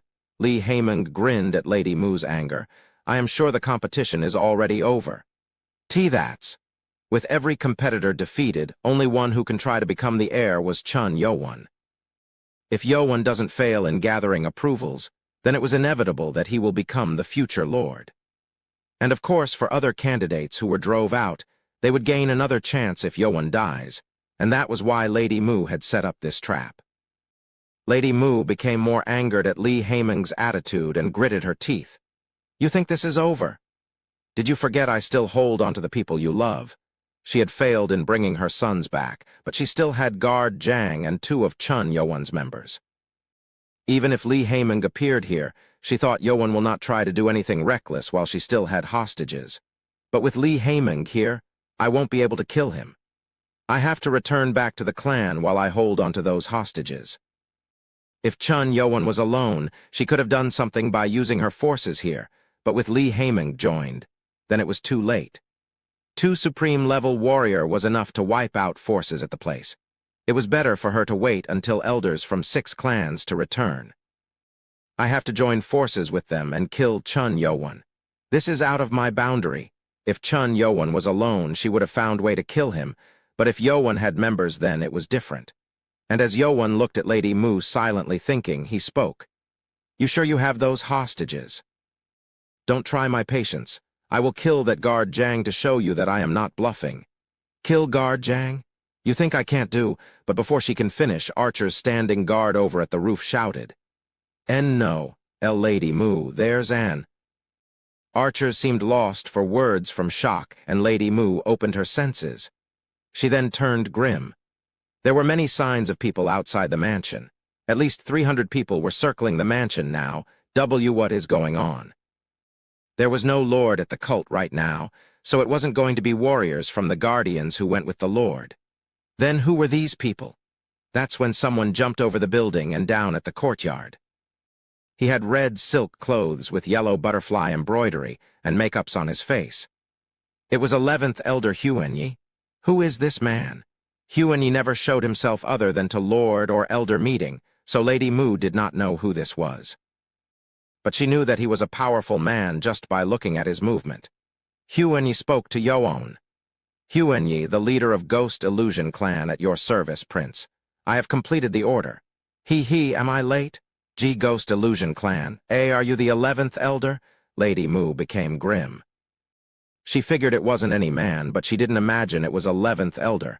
At your service, he say. Is the 11th Elder working for Chun Yo-won too? By the gods. She didn't even think this was possible. She thought Yo-won just got out of the academy, so it was not understandable how Yo-won even took Elder as his servant. This is bad. If she didn't have her hostage, then she was in a trap now. She began to shake from terror. We brought them over to my mansion. You can be reassured. What? Lady Mu became shocked. She thought hostage was only one she can count on. Huenyi smiled at Lady Mu. Oh, I am just saying I moved your precious hostage to my mansion. It seems you have taken good care of them, Lady Mu. Hostage. Lady Mu became pale and almost fell to the ground. I lost. Chapter 166. Into the Snake's Mouth 9. Are they okay? Chun Yo-won asked worryingly at Huenyi. Huenyi then became grim and answered. Sama Chak and Baki is okay with minor internal damage, but your guard is in serious condition. I called the doctor, but he can die at any moment. Huenyi, after being ordered by Yo-won, was already on standby near the Wise clan. When warriors of Wise clan went into the mansion and brought out the hostage, Huenyi ambushed them immediately. They took the hostage back, but guard Jang was in terrible state. If Yo-won had saw guard Jang with all of his bodies burned and his nails, teeth all pulled out, Yo-won would have been so shocked. Jang.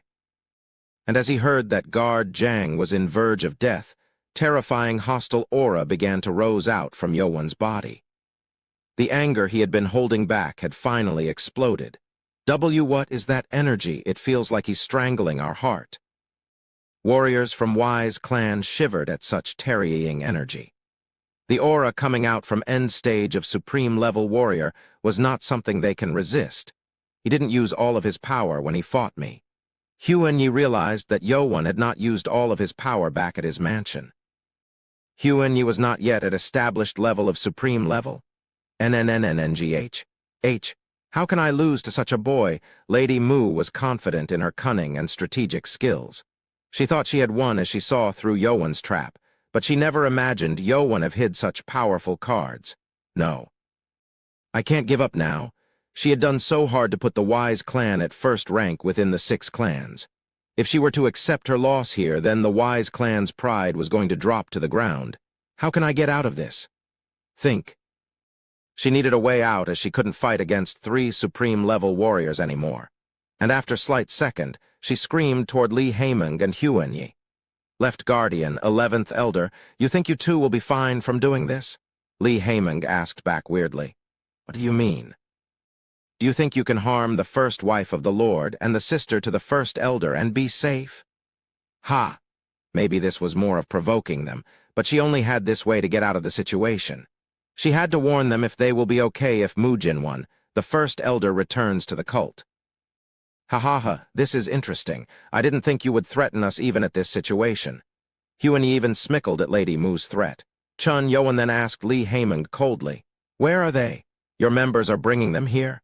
Lady Mu's eyes shook.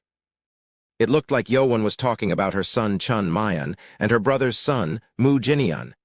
That's when people mumbled from outside the mansion. Let them go. If you don't step back, they will die. The voice of the man that heard later was Ko Wanger. It seemed they had brought those Yowan was waiting for. Warriors from Wise clan had to let Ko Wanger, Mun Ku, and Hubong to pass through, so no harm will be done to hostages. Mayan? Lady Mu was so shocked that she screamed in pale face at Chun Mayan. Chun Mayan was in terrible shape. His 2 hands were cut down and wrapped in linen wrap, and his one eye was pulled out and covered in a wrap. There was no more confident prince in him. Mother, I'm sorry. Aunt? Mu Jinian was brought over by Hubong, who held Jinian by back of his neck. It seems Chun Mayan was only one who had been injured badly, as Jinian only had some minor bruises over his face. Jinian, however, couldn't look up directly to Lady Mu out of shame. Lady Mu gritted her teeth. She too was a mother. She had been scared from realizing she had lost, but looking at her son made her furious. Chun, one. It was going to be strange if she would not get furious at watching her son in such shape. But she also knew that there was no way for her to do anything. She panted a while from endure and soon knelt at Chun Yowan. Lady? Mother? Warriors of Wise clan and Chun Mayan shouted in shock. Lady Mu, current leader of Wise clan, to fall on her knees like this meant that they were accepting their loss. Lady Mu then slammed her head against the ground and begged, Prince Chun Yowan, I accept my loss. I accept that you are the heir. Please show your mercy and let go of my boys and my warriors. She had thrown all of her pride to beg. Chun Mayan and Mu Jinian's eye became reddened from tears. Lady Mu had to kneel and put her head to the ground to son of Lady Hwa, who she hated the most, just to save her sons. Mother, why? Enough. Remember our humiliation today. We will strike back once your uncle returns. And I can kneel or bow to this peasant 1,000 times if I can save you. So, if you want to help, then stay quiet. Lady Mu sent telepathic message and Mayan stopped to speak. I will kill you no matter what it takes. Mayan thought as he looked at his mother with teary eyes. We Wise clan promise never to harm you, Prince Chun Yowan. Please show mercy. Lady Mu kept on slamming her head to the ground and begged. Prince? Li Haimeng turned to Chun Yowan. Yowan, who was showing rage just until now, was now looking down at Lady Mu silently without any emotion. Lady Mu, an influential figure within the cult, was kneeling down, putting her head on the ground to beg for her son's life. This was already a great feat, but there was one thing that was concerning. Will Lady of Steel really not do anything if she goes free? As a left guardian, Li Haiming saw many women, but he had never seen such dangerous woman as Lady Mu. But it was also understanding if Chun Yo-won will be touched to show mercy at such show of motherly love. Yo-won, who had been looking down at Lady Mu, turned and walked toward Mayan and Jinian. He then spoke to Wanger and Hubong. "Free them." "Huh, free them and step back." Wanger and Hubong became confused at order that was hard to understand, but freed their captives. Lady Mu brightened up as she saw her sons being freed. Good. She thought she was going to get out of this trap. That's when Yo-won turned at her and spoke coldly. "You think I will forgive you for just bowing down? What? Feel what it is like to see your loved ones in pain." And at that moment, Yo-won's hand wielded white blade Kai and merciless slashed through Mayan and Jinian's body. "Nu-woo-woo-woo-oh!" Lady Mu screamed, but it was too late. Yo-won moved so fast that Mayan and Jinian's 2 arms and legs were cut down immediately. 2 of them's face that was brightened, twisted in extreme pain. My arm, my leg." 2 of them dropped to the ground, pouring blood from their cut limbs and rolled on the ground. Yo-won's entire body were showered with blood pouring out. Wanger and Hubong then realized why Yo-won told them to stand back. Oh, so he wanted to do it himself. NGH, ah! Lady Mu's face turned red from fury as she saw her sons getting their limbs chopped off, and Yo-won looked at her and spoke. "And feel what it is like to see your loved ones die." Lady Mu's bloodshot eyes trembled madly as Yo-won declared of their death. There was no bejaying here anymore. If Yo-won was going to do it, then he was going to do it. And no, please don't. She had to stop. She tried to jump out by sending all her energy to her feet, but that's when she saw Yo-won's blade Kai cutting down Mayan's head. Hack! Shock made her even hard to breathe, and Yo-won spoke to her coldly. "That is the pain I felt, and it now belongs to you." Chapter 167, Into the Snake's Mouth 10. Chun Mayan suffered in terrible pain with both of his arms and legs cut off until his head was beheaded. This was shocking for everyone, especially those from the Wise clan. "You dare!" It was now beyond the line where they could just stand and watch. Warriors of the Wise clan pulled out their weapons to fight. Left Guardian Li Haiming then pulled out his flame sword out and created Blue Force Kai to draw a line on the ground. The line clearly created a line between warriors of the Wise clan and Li Haiming. Haiming then unleashed potent energy and shouted warningly at warriors of the Wise clan. "If you cross this line, I will not let you live." They were warriors of the demonic cult, so they were too aware of the might of the Left Guardian Li Haiming. Li Haiming had many names, such as Left Guardian and Chief of the Demonic Academy, but he was also called the Flame King within Yulin. It was an infamous name given to him because whoever that was cut from his flame sword that wielded extreme heat made its wound burn down that it can't be healed. If you are not afraid to die, then you can try coming over it. Li Haiming moved his sword, and warriors all flinched and backed away. Damn it, our prince just died miserably, and we can't even? Flame King? No matter of their fury, they couldn't dare to cross the line. They knew well that crossing that line meant their instant death. Li Haiming's fame was not something they can just take lightly. But of course, there were some brave or reckless ones also. "I'll kill you all," the middle-aged man with a long beard that had his wrist snapped off by Yo-won roared and charged against Yo-won, trying to kill him, but his body was cut in half even before he got closer to Yo-won.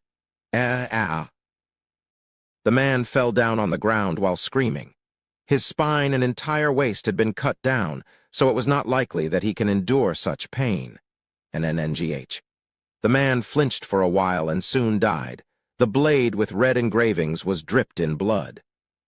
IT wasn't sure even when he pulled out his blade, but Huan-yi appeared next to the man and cut him off in half. It's amazing. I couldn't even see him. Mun Ku, Hubong, and Wanger were shocked by such sight. They knew Huan-yi and Li Haiming were both supreme-level warriors, but looking at them with their own eyes made them realize how powerful these warriors were. And it was even more astounding that Chun Yo-won had made them succumb to himself. I have far more to go. Wanger, who was always willing to become stronger, became influenced by these. He and others in Yowan's original group were also very powerful considering their age, but looking at Yowan or highest-ranking warriors of the cult made him feel very weak. Ugh. Yowan then moved on and cut down Mu Jinyan's neck. It was a miserable ending for the sons of the wise clan who had a bright future ahead of them. Lady Mu looked at Chun Mayan's head rolling on the ground dumbfoundedly. The pain of losing someone important. It had been a long time since she felt such pain. She had lost her grandparents and her parents, but they died after living out their life due to old age. As she saw her loving son Mayan's head being cut off, pain that felt as if her heart was being ripped apart made her even hard to breathe. My son, Nuu, where did it go wrong? She thought through all the choices she made, but there were no mistakes in any of it. She checked all of her plans, but there was no indication where her plans might have failed. She had captured Chun Yowan's guard and made Yowan to not move recklessly. She also kidnapped 2 of his servants so Yowan cannot know who was behind all these kidnappings. I was going to get rid of the Poison Clan and Chun Yowan together. She took out most of the Poison Clan forces while ago. Poison Clan had lost 80% of their forces when they attacked the Wise Clan, but the Poison Clan was still a potential threat to Lady Mu. If it wasn't for the other 4 clans who came in to stop them, with Talking Old Alliance as their reason, she would have wiped out the entire Poison Clan already. Who cares about the alliance? There's no reason to leave an enemy behind, but she had no reason to attack. As her clan was still the leader clan of 6 clans, she needed to be careful. She needed a reason that would make the other clans accept. Chun Yowan, you are helping me. She then made a trap for Chun Yowan so that Yowan had fought against the remaining forces of the Poison Clan that resulted in all of their death. It might look suspicious, but 4 other clans will not raise objections as the result also killed Chun Yowan. Or so she thought it would happen. How did he find out? Yowan acted as if he knew the Wise Clan was a culprit even before coming here, and at Lady Mu, who was confused and in pain from losing her son, Yowan walked over to her. Heek, Chapter 168, Into the Snake's Mouth 11. The aura of hostility grew stronger as he walked closer. Even if Lady Mu was strong, she was merely at the end stage of Supermaster-level warrior.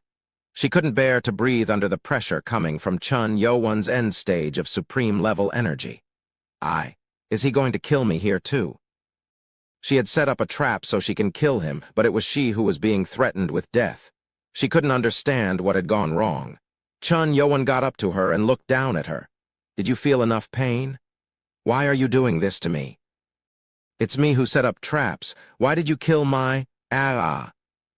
Yowan kicked Lady Mu's stomach before she can finish, and she was thrown all the way back. It didn't wield any energy, but powerful force pushed her back, twisting her organs. Blood began to come over her throat as she got up in pain, and Yowan walked over to her. Do you think you will die comfortably when you killed my mother? When Lady Mai heard this, her eyes became large and looked back at Yowan with shock. It has been 10 years. Even the Lord, after using his guardians to search through, couldn't find who was behind Lady Hwa's death.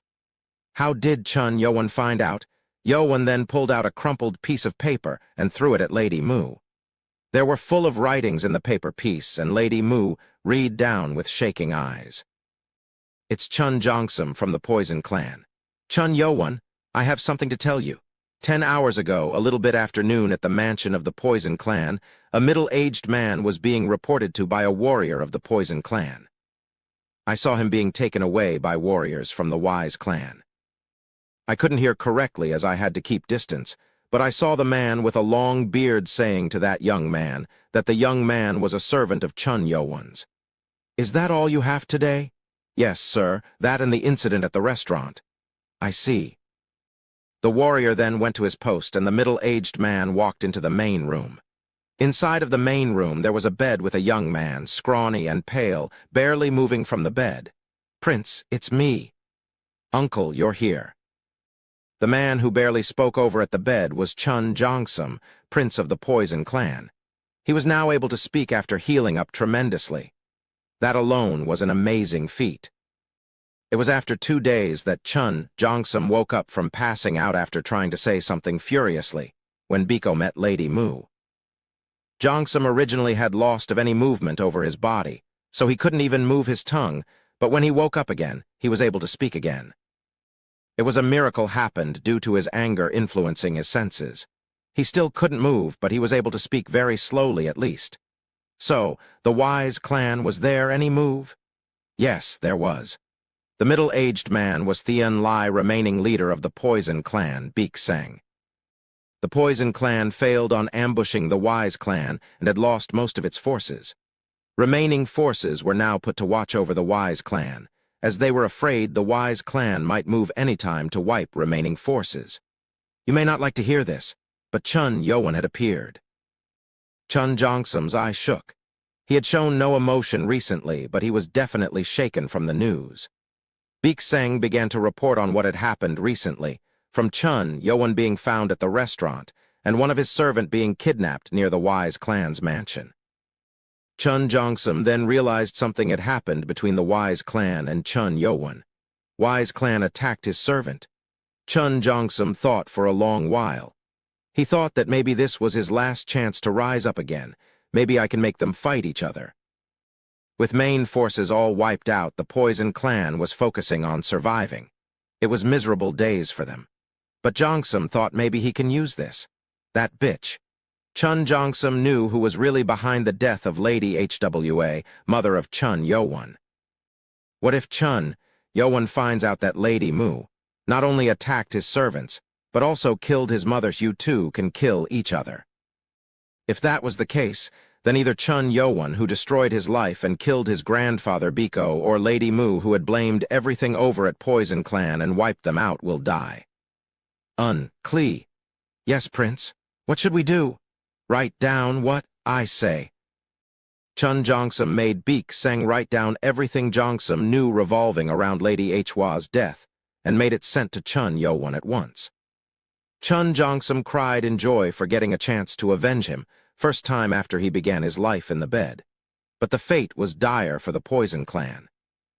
Just as Chun Jongsum planned so that Yowan and the Wise clan can fight each other, Lady Mu had planned to fake that Yowan fought against remnants of the Poison clan. Chapter 169, Into the Snake's Mouth 12, and now it returns to the present. The crumpled letter had every detail revolving around Chun Yowan's mother, Lady Hwa's death, and to how the Wise clan kidnapped Yowan's servant. Lady Mu became pale as she trembled with rage as she read through. She was both dumbfounded and enraged at the same time. This fool. She did not imagine that Chun Jongsum, merely a living corpse living day to day on a bed, would send this kind of letter to Chun Yowan. Every mystery was solved. The reason why Chun Yowan knew who was behind the kidnapping, and how he knew Lady Mu was behind the killing of his mother. It was all because of Chun Jongsum. How can I, from that living corpse? Lady Mu ripped apart the letter that destroyed everything and screamed maniacally. If it wasn't for this letter, she would have not been in such a state. She then glared at Chun Yowan and shouted, "Yes, I killed your dirty piece of scum, whore mother." There was no more of Lady Mu's polite and sophisticated manner of speaking. With everything revealed, she had no thought of holding anything back. So what? You avenged your mother by killing my sons. Will you kill me now? You know very well. Yowan answered coldly, and Lady Mu shouted back angrily, "Bullshit, you think you have what it takes to kill me? If you kill me right here, then my brother, the first elder, will come after you and cut out your limb after limb before you die. And all of those involved around you, Kaya." As Lady Mu screamed, something shoot past her eyes. It was blue force Kai coming out from Yowan's hand. Her eyes were slashed by Yowan's force Kai, and she screamed as she grabbed her eyes with her hands. My eyes. My eyes. I can't see. You have no right to see. You dirty peas nnng. This time, Yowan cut her entire mouth before she can unleash all of her anger. You have no right to talk either. With force Kai melting down all of her teeth and tongue, Lady Mu couldn't even scream and got down to the ground. Her face were distorted severely as her eyes and mouth were slashed horizontally. Ugh! Warriors from the Wise clan looked away from such cruelty. But Yowan's anger did not end there. So, was with this dirty hand that you poisoned my mother? Yowen then swung his hand at Lady Mu, who was rolling on the ground from pain to her both hands. She shivered through severe pain. It was even amazing that she didn't pass out from such terrible pain. "Stop, stop," one of the warriors from Y's clan shouted furiously. "Are you not afraid of the aftermath? We are not in our full force here. First Elder will never forgive you if he finds out what happened here." If he finds out, that is. W what? Chun Yowen then reached out his hands at a storage building at a distance. With the force of energy pulling on it, the door burst opened, and something that was piled up inside overflowed outside. Ugh! Everyone smelled the thick smell of blood coming out from the storage room. It was so shocking that Mun Ku and Hu Bong gasped. Ah! The piles inside the storage room were corpses. Tens of dead bodies were piled up inside the storage room. Within those dead bodies were Beek Seng, last leader of the Poison Clan, and Chun Jongsum, who couldn't even close his eye from miserable death he faced. So, they hid bodies of dead Poison Clan people inside the storage room. Ko Wanger shook his head as he looked at those bodies. The plan seemed clear.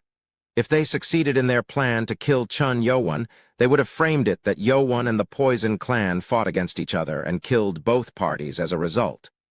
Yowen then stomped on Lady Mu on the ground, who was squirming in pain. "You all were wiped out while fighting against the Poison Clan. I don't think First Elder will find out anything."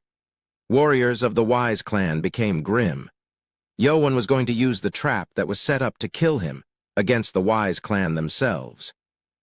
Yowen then ordered his servants who were standing idle. "Kill all of them." "Yes, Prince," and with that order left Guardian Li Haiming and 11th Elder Huan Yi charged against warriors of the Wise Clan. Arg.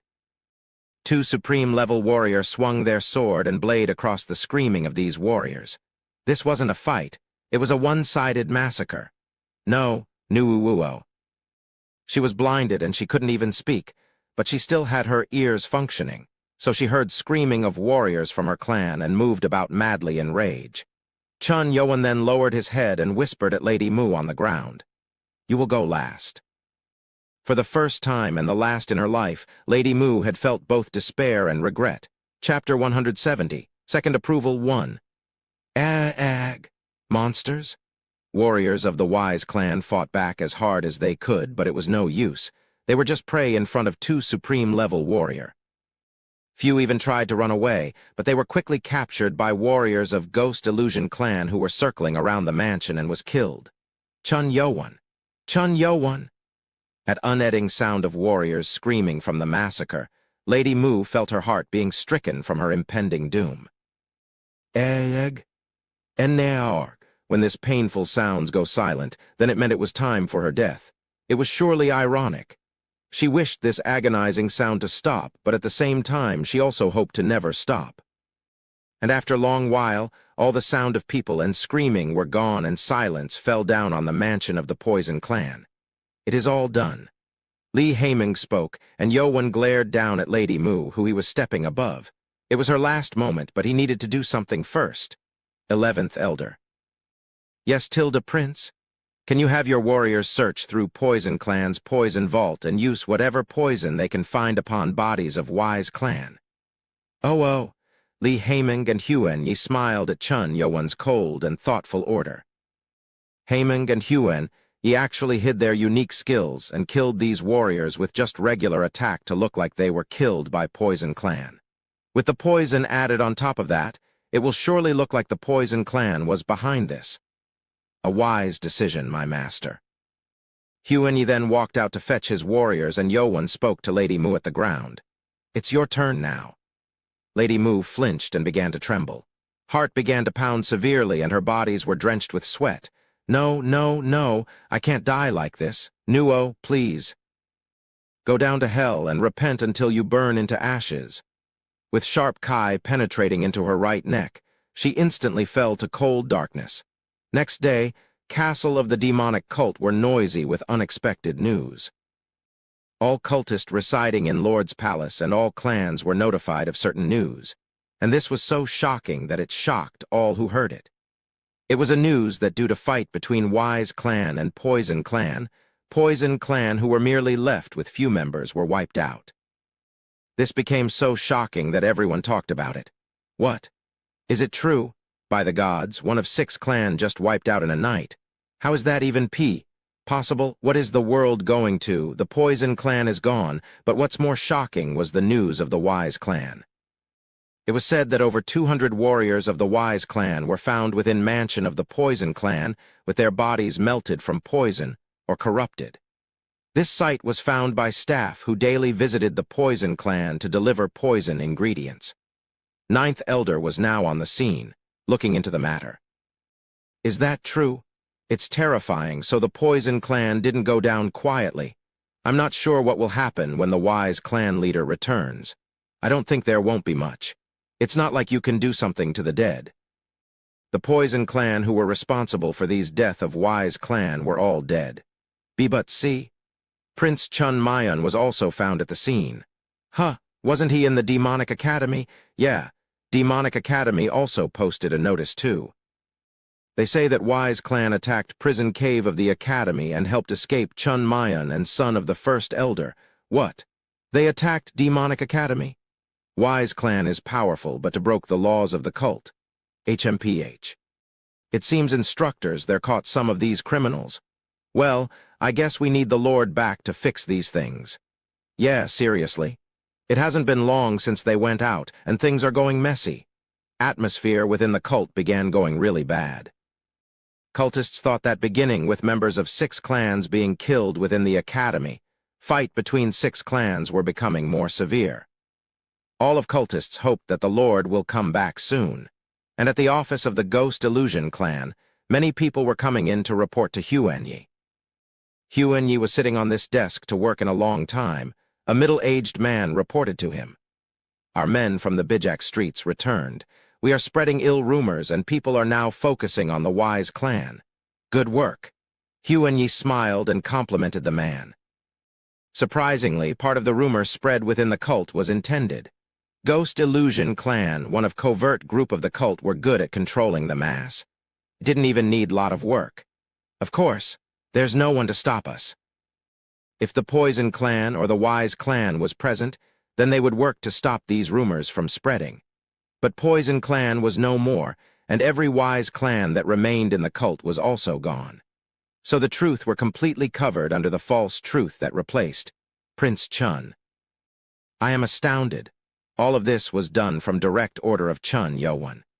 Huenyi was going to work on controlling the mass even without the order, but he thought it was amazing when Yowan himself ordered it specifically. It felt like if Yowan was 80-year-old man who had experienced all sorts of things, rather than young man who just got out of the Demonic Academy. What would the Wise clan leader think of what happened? Huenyi was delighted and anticipated to see the reaction of that arrogant and powerful man. Chapter 171. Second Approval 2. At the same time at guest house of the Ghost Illusion clan, Chun Yowan was standing with grim face with his members by his side. All of them were sullen, seeming to not have slept overnight. Chun Yowan told his member to go take rest, but they couldn't let his master stay awake while they go to sleep. He would be very tired from what happened yesterday, but they couldn't dare tell Yowan to go take rest. Chun Yowan stayed up all night as guard Jiang was in dire state. Li Haimeng called Beek Jingmeng to look after guard Jiang. They wanted the demon doctor, Beek Zhongwu, but he was doctor of the Lord and went together outside the cult. Chun Yowan was grim after he heard that guard Jiang might not make it through the night. Jiang, many memories made him more painful. If even guard Jiang dies here, then every ties he had with his childhood were lost. Prince Chun. Mun Ku felt sad from watching Yowan's pained expression. She wanted to cheer him up, but she knew that nothing would help when they did not hear any result. All she could do was to stay together. And after a long time, "Phew, I'm exhausted," door of the room opened and Beek Jingmeng walked out with exhausted look. He too looked tired from staying up all night to tend to the patient. Beek Jingmeng found Chun Yowan and bowed. Yowan was now an elder, so he couldn't speak to Yowan like before, but it was still glad to see Yowan outside the academy. "Elder Chun, why are you here?" Chun Yowan walked up to Beek Jingmeng quickly and asked, "Dr. Beek, how is he?" How is Guard Jang? Guard Jang. Baek Jin-meng was dragged out of his dorm room and was taken here, so he didn't know who his patient was. He was my guard. Oh. This was reason why left guardian Lee Haemung told him to take especially good care of the patient. Baek Jin-meng looked at Yo-won's shaking eyes and spoke hesitantly. I'm sorry to say. Yo-won turned grim. Jin-meng then thought maybe Yo-won had mistaken what he was going to say, so quickly continued. Oh, what I'm saying is that all of his teeth are pulled, so he might have to live with soup for rest of his life. You mean? Baek Jin-meng smiled. He is now in stable condition. He's a strong man. Ah, Chun Yo-won's face brightened up instantly. All of his concern overnight flew away. And by looking at Yo-won's joyous look, his members came up to him and congratulated. Gee, great. Master, you were worried so much? Prince, Hubong and Mun Ku were even teary as they rejoiced. They were worried so much from looking Chun Yo-won in such pain. It was fortunate that Guard Jang had survived. But it's better we stay away. Patient needs time to rest. Up? I'm sorry. All of them then quietly walked out away from the room. Guard Jang was now in his sleep after taking medicine that Baek Jin-meng had made for him. Chun Yo-won thanked Baek Jin-meng multiple times. It's okay. I just did what I have to as a doctor. Oh, but look at the time. I have to go back to work now. It looked like Jin-meng was going to collapse from exhaustion, so Yo-won offered him to take some rest, but Jin-meng shook his head. It's okay. I'll go to the medical room and take some sleep there. You're not at the academy anymore, so I don't think I will be busy anymore. Nothing. It's nothing. The medical room at Demonic Academy was always busy when Chun Yo-won was there. But without him anymore, Baek Jin-meng felt bit sad that he won't be getting any more patient. Well, it's just few more months. After few months, the academy was going to be over, and Baek Jin-meng thought maybe he will see more patients once he gets out. The thick smell of blood coming from Chun Yo-won was proof of that, and after Baek Jin-meng returned to the academy, members from Chun Yo-won's group offered him to rest. But Yo-won had different idea. We don't have time for rest. Pardon? Lord will return to the cult in a while. Oh. Return of the Lord. Everyone heard what the 11th Elder Huan-yi spoke while ago. He said that Lord was on his way back and was probably 5 days away. Yo-won needed to move to achieve the goal. He needed 2 more approvals. I was able to get rid of Lady Mu from Y's clan, since Lord and elders from 6 clans were missing. But when they return, the fight will only get harder. If they return, it was apparent that they will do everything in their power to press on Chun Yo-won. He needed to be ready for anything before that. There was Mun Yun, 8th elder and grandfather of Mun Ku, but there was no way to ask if he will approve Yo-won as the heir, so he needed to prepare for the alternative. I need to contact 2 others. Within current 4 elders who were left behind, Biko was killed by Chun Yo-won, and Huan-yi already have approved Yo-won and swore an oath to serve Yo-won as his master. Yo-won then needed 2 other elders' approval. At least we can persuade 9th elder easily. Yes, I think so too. Hubong spoke, and Ko Wanger nodded agreeingly. They had Sama Chak within their group, so it was likely that his father, Sama Yi the 9th elder, will approve Yo-won. Will you go visit 9th elder first then? No, we'll meet him once Sama Chak is healed. Sama Chak was meditating to heal his internal energy, together with Baki at another room. Then our destination is set. We'll go to Demonspread Sword Clan. Next destination was set to Demonspread Sword Clan to meet the leader Yin Moha. Along with the 4th leader Hang Soyu, she too was a woman who were an elder. Only thing that was concerning was that she was known to have certain connection with the Sword and Wise clan. It wasn't sure what effect that might have. Chapter 172, Second Approval 3. Before coming out of the Demonic Academy, Yo-won was briefed of information about various clans through left guardian Lee Haemung, especially of those from 12th elders. It was information that Lord's Palace gathered and kept. Lee Haemung also talked about 10th elder Yin Moha. There are 2 elders who even the Lord himself consider them difficult to deal with due to their characteristics. One of them is 10th elder Yin Moha. Another was Huan-yi, the leader of Ghost Illusion clan. Yin Moha's demon-spread sword clan claimed itself as a clan, but there was no warrior aside from the leader herself. There was only the minimum number of staff in her mansion to keep it maintained. What was more weird was that unless there was a direct order from the Lord, or there is an elder meeting, she never came out of her mansion. Elder Yin is known to stay within her home and never meet anyone. She even hates visitors from what I've heard. But it is known that she meets the leader of Sword and Wise clan once every few years for an unknown reason. Meet them. Yes, they always meet on a mountain peak outside the castle where there is no one. We wanted to send someone to spy on them, but there is no one who can sneak behind the three elders. It was impossible to spy on supreme-level warrior. 3 people meeting definitely looked suspicious, but she never made any other movement besides that. So the Lord even stopped having eyes on her after 7 years. That is weird. She is stubborn and hard to persuade, so I wouldn't recommend. But if you do get her to join you, she will be of great help. Is there any special reason for that? Her power exceeds mine. And when he said that, Li Haiming seemed to be uncomfortable to acknowledge there was someone stronger than him. She's more powerful than you. She had no forces or achievement that followed, making her lower rank elder, but her power equaled to that of leaders from 6 clans. It was known that Ainz Audioverse, leader of the Lust clan, always avoided meeting eyes with Yin Moha every time there was an elder meeting. Lord's Palace found out that 2 elders dueled unofficially, and Ainz Audioverse lost miserably on that. This meant that Yin Moha was a top female warrior within the cult. Aside from her weird personality, she is certainly powerful. But to have her join, it would be faster to persuade the other elders. Li Haiming didn't like the idea of going to her, but Yoan decided to receive approval from her anyway. As he thought about what he heard as he walked, the group was already at the mansion of the demon-spread sword clan. The mansion was bit southeast to the demonic academy. Hubong became curious. The gate of the mansion was locked, but there were no guards standing guard like other clans. The mansion was also very small that it didn't have multiple buildings like other clans' mansions were, no guards, and very quiet too. I can sense people inside. Check on it. Oh. Ko Wanger spoke to Hubong. Hubong opened his senses and found a few people inside the mansion. It seemed there were only about 10, and most of them were ordinary people who have not learned any martial art. Master, I think we should call them.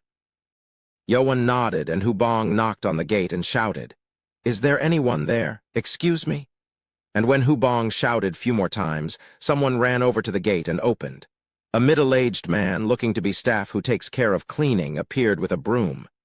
How can I help you, sirs?" It was clear that this man was not martial artist even from the way he talked.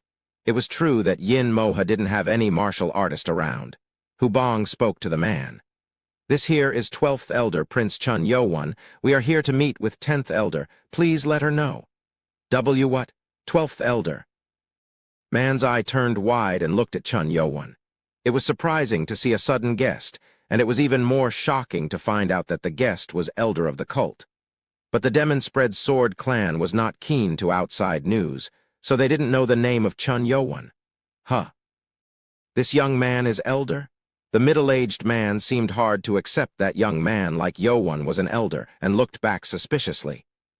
Yoan then took out a medal that proves himself as an elder, and the man quickly ran in to report to the master. This doesn't feel good." Mun Ku spoke, and she was completely right. The man came out not too long after and spoke hesitantly. Are you sirs from Lord's Palace?" "No, we aren't." "Oh," the man moaned and bowed deeply and spoke. "I'm sorry, Elder Chun. My master says she will not meet you if it's not an order from the Lord." "What? She wouldn't meet another elder?" Hubong shouted angrily. It was totally up to the owner of the mansion to meet the guest or not, but they didn't expect she will refuse to meet another elder.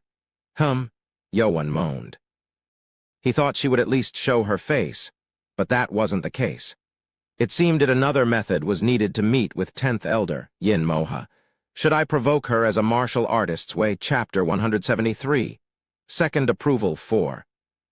He wanted to leave a good impression for the first time, but with the person refusing to meet with him, it seemed it was better to go this way than to charge in through the mansion. The mansion was small, so the distance was enough. "I will have to excuse you." "Yes." Chun Yoan then brought up powerful energy and exploded out toward the mansion. Yoan's energy at the supreme level was enough to provoke equal-level warrior. Master.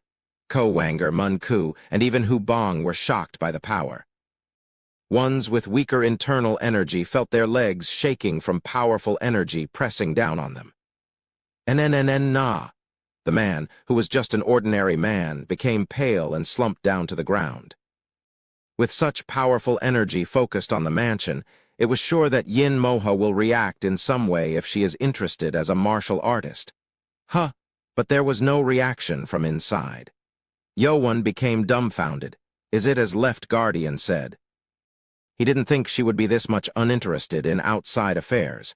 He had to at least meet her to see if he can persuade, but this was no use.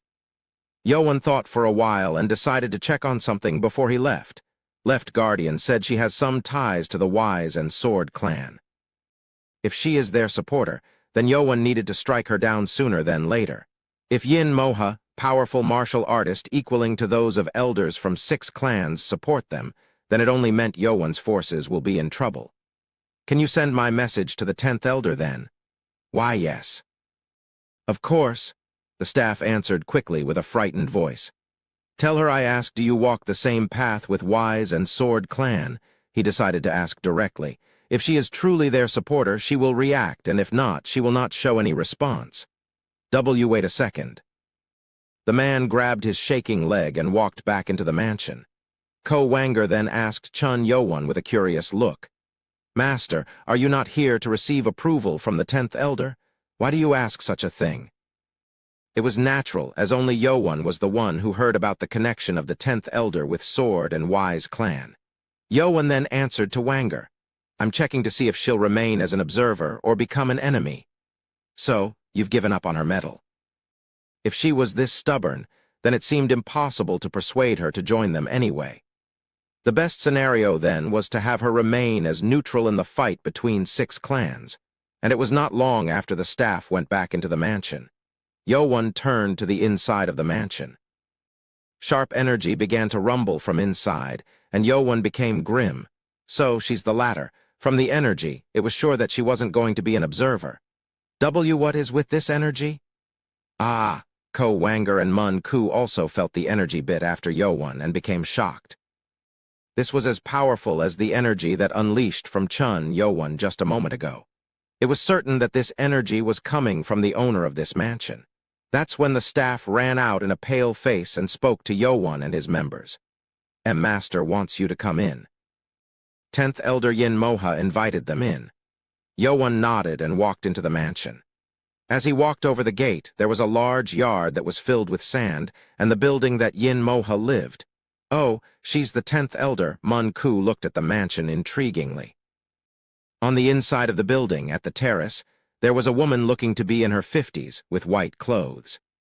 She stood tall and proud, and thick eyebrows and wrinkles over her forehead that showed that she was not an ordinary woman.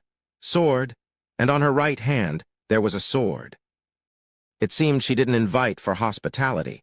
Yin Moha got down from the terrace, and before Yoan can bow, she pointed at his face and spoke. "So, it's you." Ko Wanger and Hu Bong became angry at such rude gesture. Even if both of them were the same elders, Chun Yoan was the son of the Lord and candidate of the heir. At least basic manners were required, but she was pointing at Yoan and acting rudely. So, she sure is strange. She looked like a noble woman at first, but she was very rough.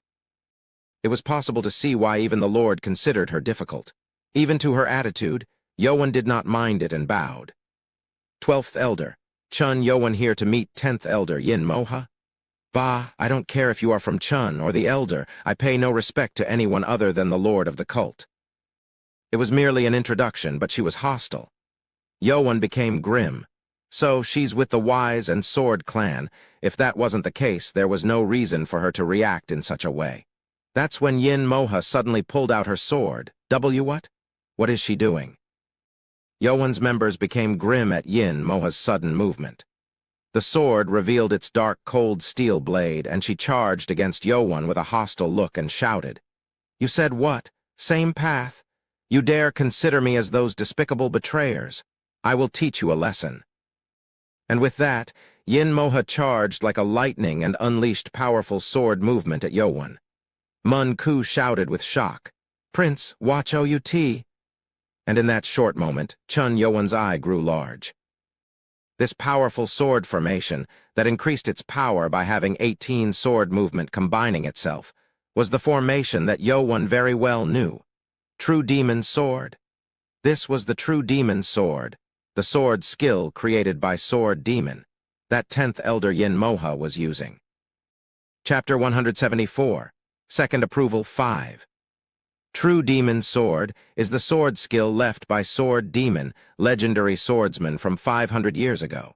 It is a sword skill that is told to be two top most powerful sword skills along with the sword art of the Sky Demon. But Sword Demon did not have any apprentice before he died, so it was known to be lost. But in truth, there were 3 people who Sword Demon taught his skill: King Chun, Mu Jurang, and Yin Hongsu. 3 of these geniuses were trained to appoint them as loyal servants and supporters to Chun Muwa, but the result was a failure.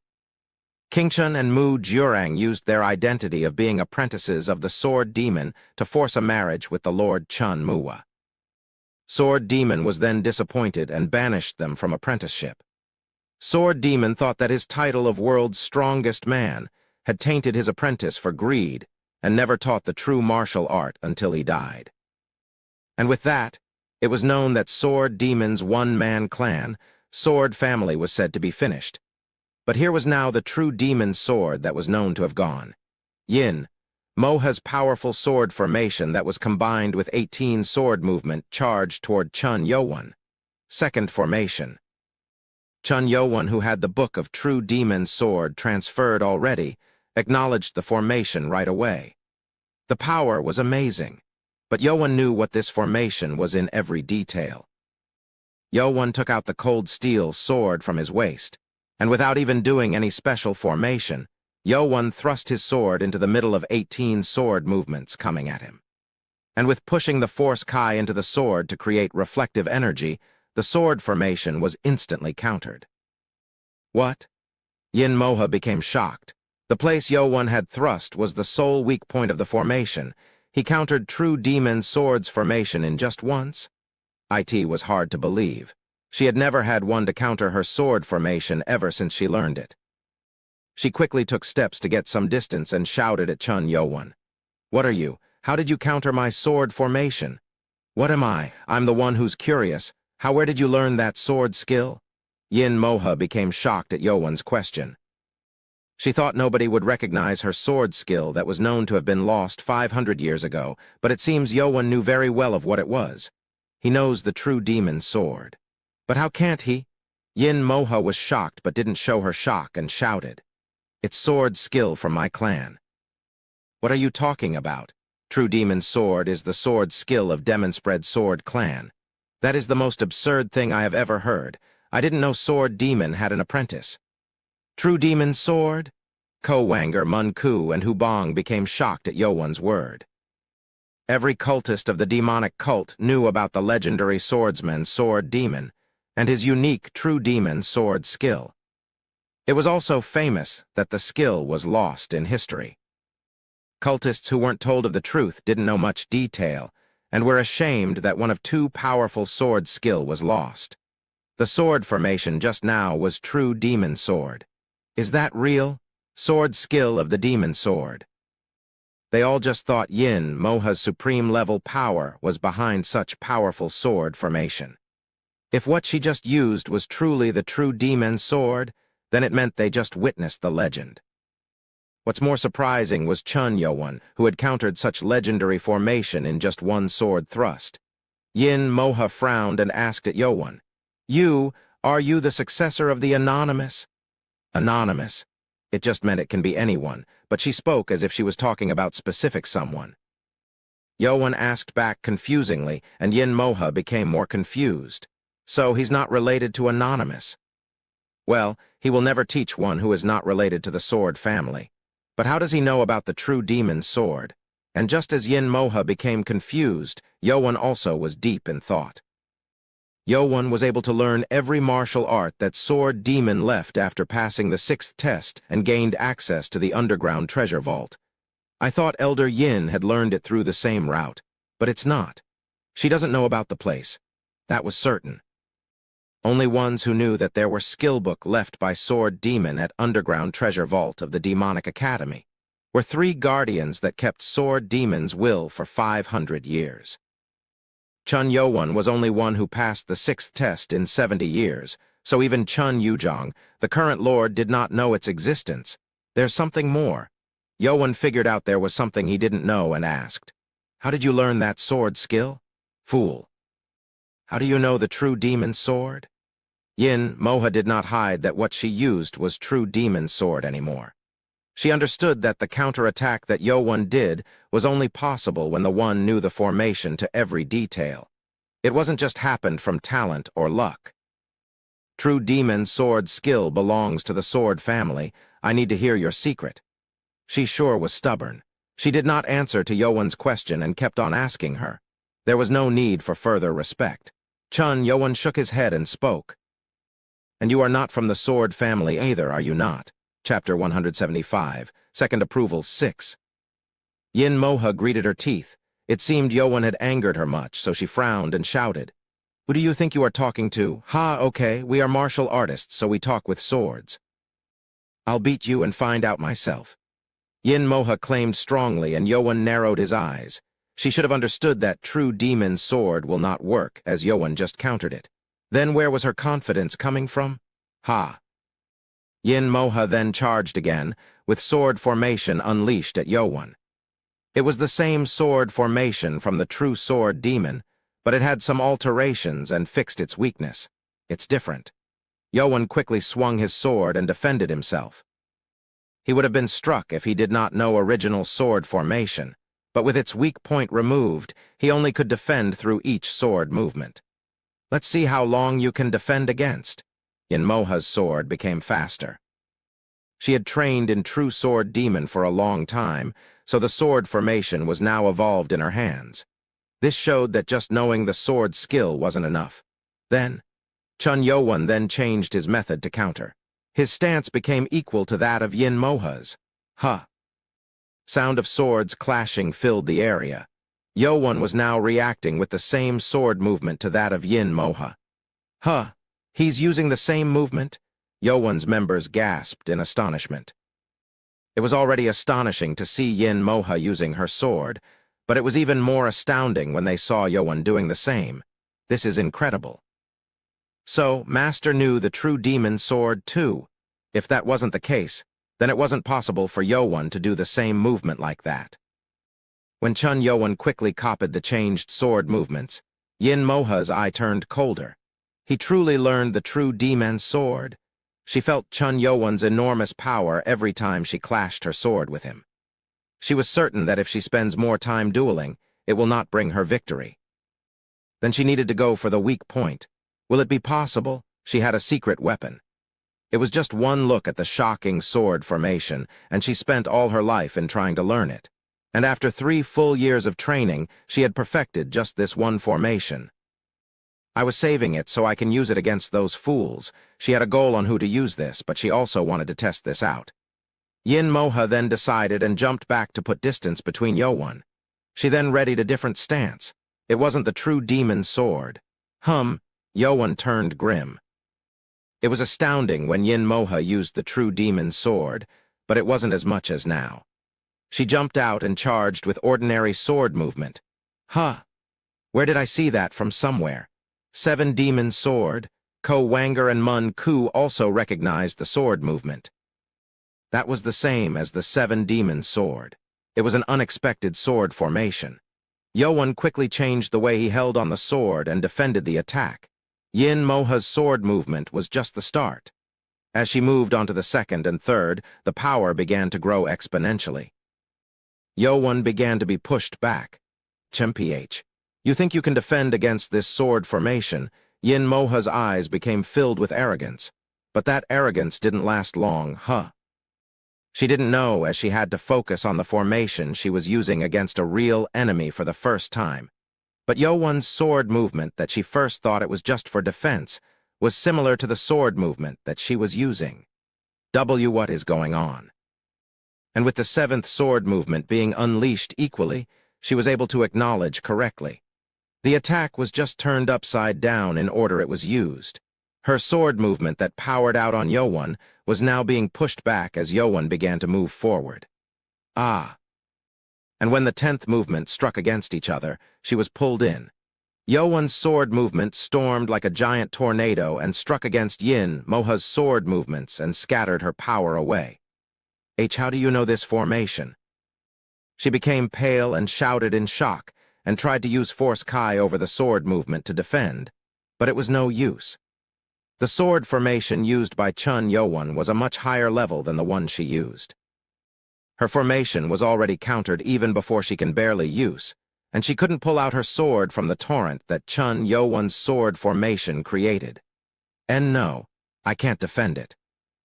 It was shameful, but she tried to let go of the sword and jump back, but that moment she was sent high into the air. Kaya, she screamed in shock. That's when Yowan's last sword movement shoot through against Yin Moha's head, who was pulled up in the air from the energy. And no. Yin Moha instinctively blocked her face with her two hands, but the energy that held her up over the air suddenly disappeared, and she dropped to the ground. Ugh! She was pale from fear of death that could have come to her in just a while ago. And at her neck, Yowan put his sword close to it and asked coldly, "Will you continue?" Chapter 176, Second Approval 7. I wasn't wrong, but having fear of her life was removed instantly, and Yin Moha looked up to Yowan with shocked look. It was that. The latter part of the sword formation that Anonymous showed me. She was certain. The power of the sword formation that was created with 24 same sword movements was more powerful than hers, and the power created from the formation was also much more powerful. Will you continue? Yowan spoke, and Yin Moha frowned and shook her head. The result was already set. She knew that she was behind power, as Yowan was a higher stage in the supreme level, so she tried to use a powerful sword skill to close the gap. But Chun Yowan was stronger even in that, so the result was already decided. It is your victory. I lost. Yin Moha accepted her defeat. Yowan was worried what she might do, as she seemed to be a stubborn type, so it was fortunate that she accepted her loss willingly. So, can you tell me where you learned those sword skills? What made Yowan most shocking was the sword formation Yin Moha used at the last. The sword formation comprised of 24 movements, was the first formation of the 24 demon sword that Sword Demon created after fighting against Blade God. But it seemed she had not learned it to its fullest, so it was unstable. Ugh, I'm the one who wants to know. She wanted to know about how Yowan learned that also. She thought for a while with a frown and spoke. That is a separate matter, I can't tell you. The answer was no. Yowan raised his eyebrow and spoke. Didn't you say martial artists speak with sword? And weren't you trying to make me talk by force? I can't tell you even if you insist on that. Even if I try to find out by using force? I attacked you first, so if you try to make me pay the price, I'm ready to lose my arm. If Yin Moha, a martial artist, claims that she can even give her arm, which was a lifeline of martial artist, then it was sure that she had a serious reason for not telling him. It seemed it was related to that Anonymous she spoke of. What should I do? Yowan began to think. He came here to persuade her to become the second supporter, but came with a different problem. If he doesn't solve this problem well, then the time he used here was going to be wasted. Master. This was solely on Yowan, so his members had nothing to do but to watch. Yowan then looked at Yin Moha and spoke. Let me change the question. I heard that you have a relationship to Wise and Sword Clan, so I thought you may have a connection with them. Connection? Yes, it is not possible for us to go together. Yin Moha became surprised at Yowan's word. Even if she locked herself in the house and stayed away from outside affairs, she too had heard about rumors of the seventh prince of the cult. The prince's birth was mentioned multiple times in the elder meeting a long time ago. Was it to see if I side with those two clans that he asked me such question? It seemed Yin Moha had mistaken from the question that her staff brought her. She figured that Yowon was asking of Sword, and the Wise clan is the same Sword family as her, which made her become furious. My temper got me again. She tried to fix this, but she couldn't. And with her misunderstanding being solved, she answered dumbfoundedly. Connection. Yes, a bad one at that. It seems Yin Moha was becoming angry even to think about those two clans. Yowon realized that she was considering her as the lost Sword family of the Sword Demon. He wanted to know why. Elder Yin, what connection do you have with the Sword family? Ha, Yowon asked seriously, and she sighed deeply. She wanted to be asked of this question ever since she became the leader of the Demonspread Sword clan. The cult was under control of 6 clans for a long time. Even the Chun family now had blood of these 6 clans. No matter how hard Demonspread Sword clan tried, its claims were shunned. Prince not from any of the 6 clans. Maybe it was a chance to talk to the prince who had no relation to them. She hesitated for a long time and spoke. We, the Demonspread Sword clan, is the only clan that succeeds the will of the Sword Demon. We are the descendant of the Sword family. Descendant of the Sword family? As far as Yowon knew, the Sword Demon did not take any apprentices, resulting in the loss of his entire clan. Then what did this mean? Yin Moha began unveiling her story, starting from how she was told of this through her clan. 500 years ago, there were 3 apprentices to the Sword Demon. Qingchen, Mu Jiurang, and Yin Hongsu. 3 of them were from ordinary soldier families that had good muscles and talents that the Sword Demon chose himself. He wanted to train them and take one best sword genius to succeed his sword family and have the other 2 to be the guards of the Lord. The Sword Demon was a genius in his sword skills, but he was also a genius in teaching. 3 of these students learned martial art very quickly and showed promise among many warriors from their same age. The problem arose from there.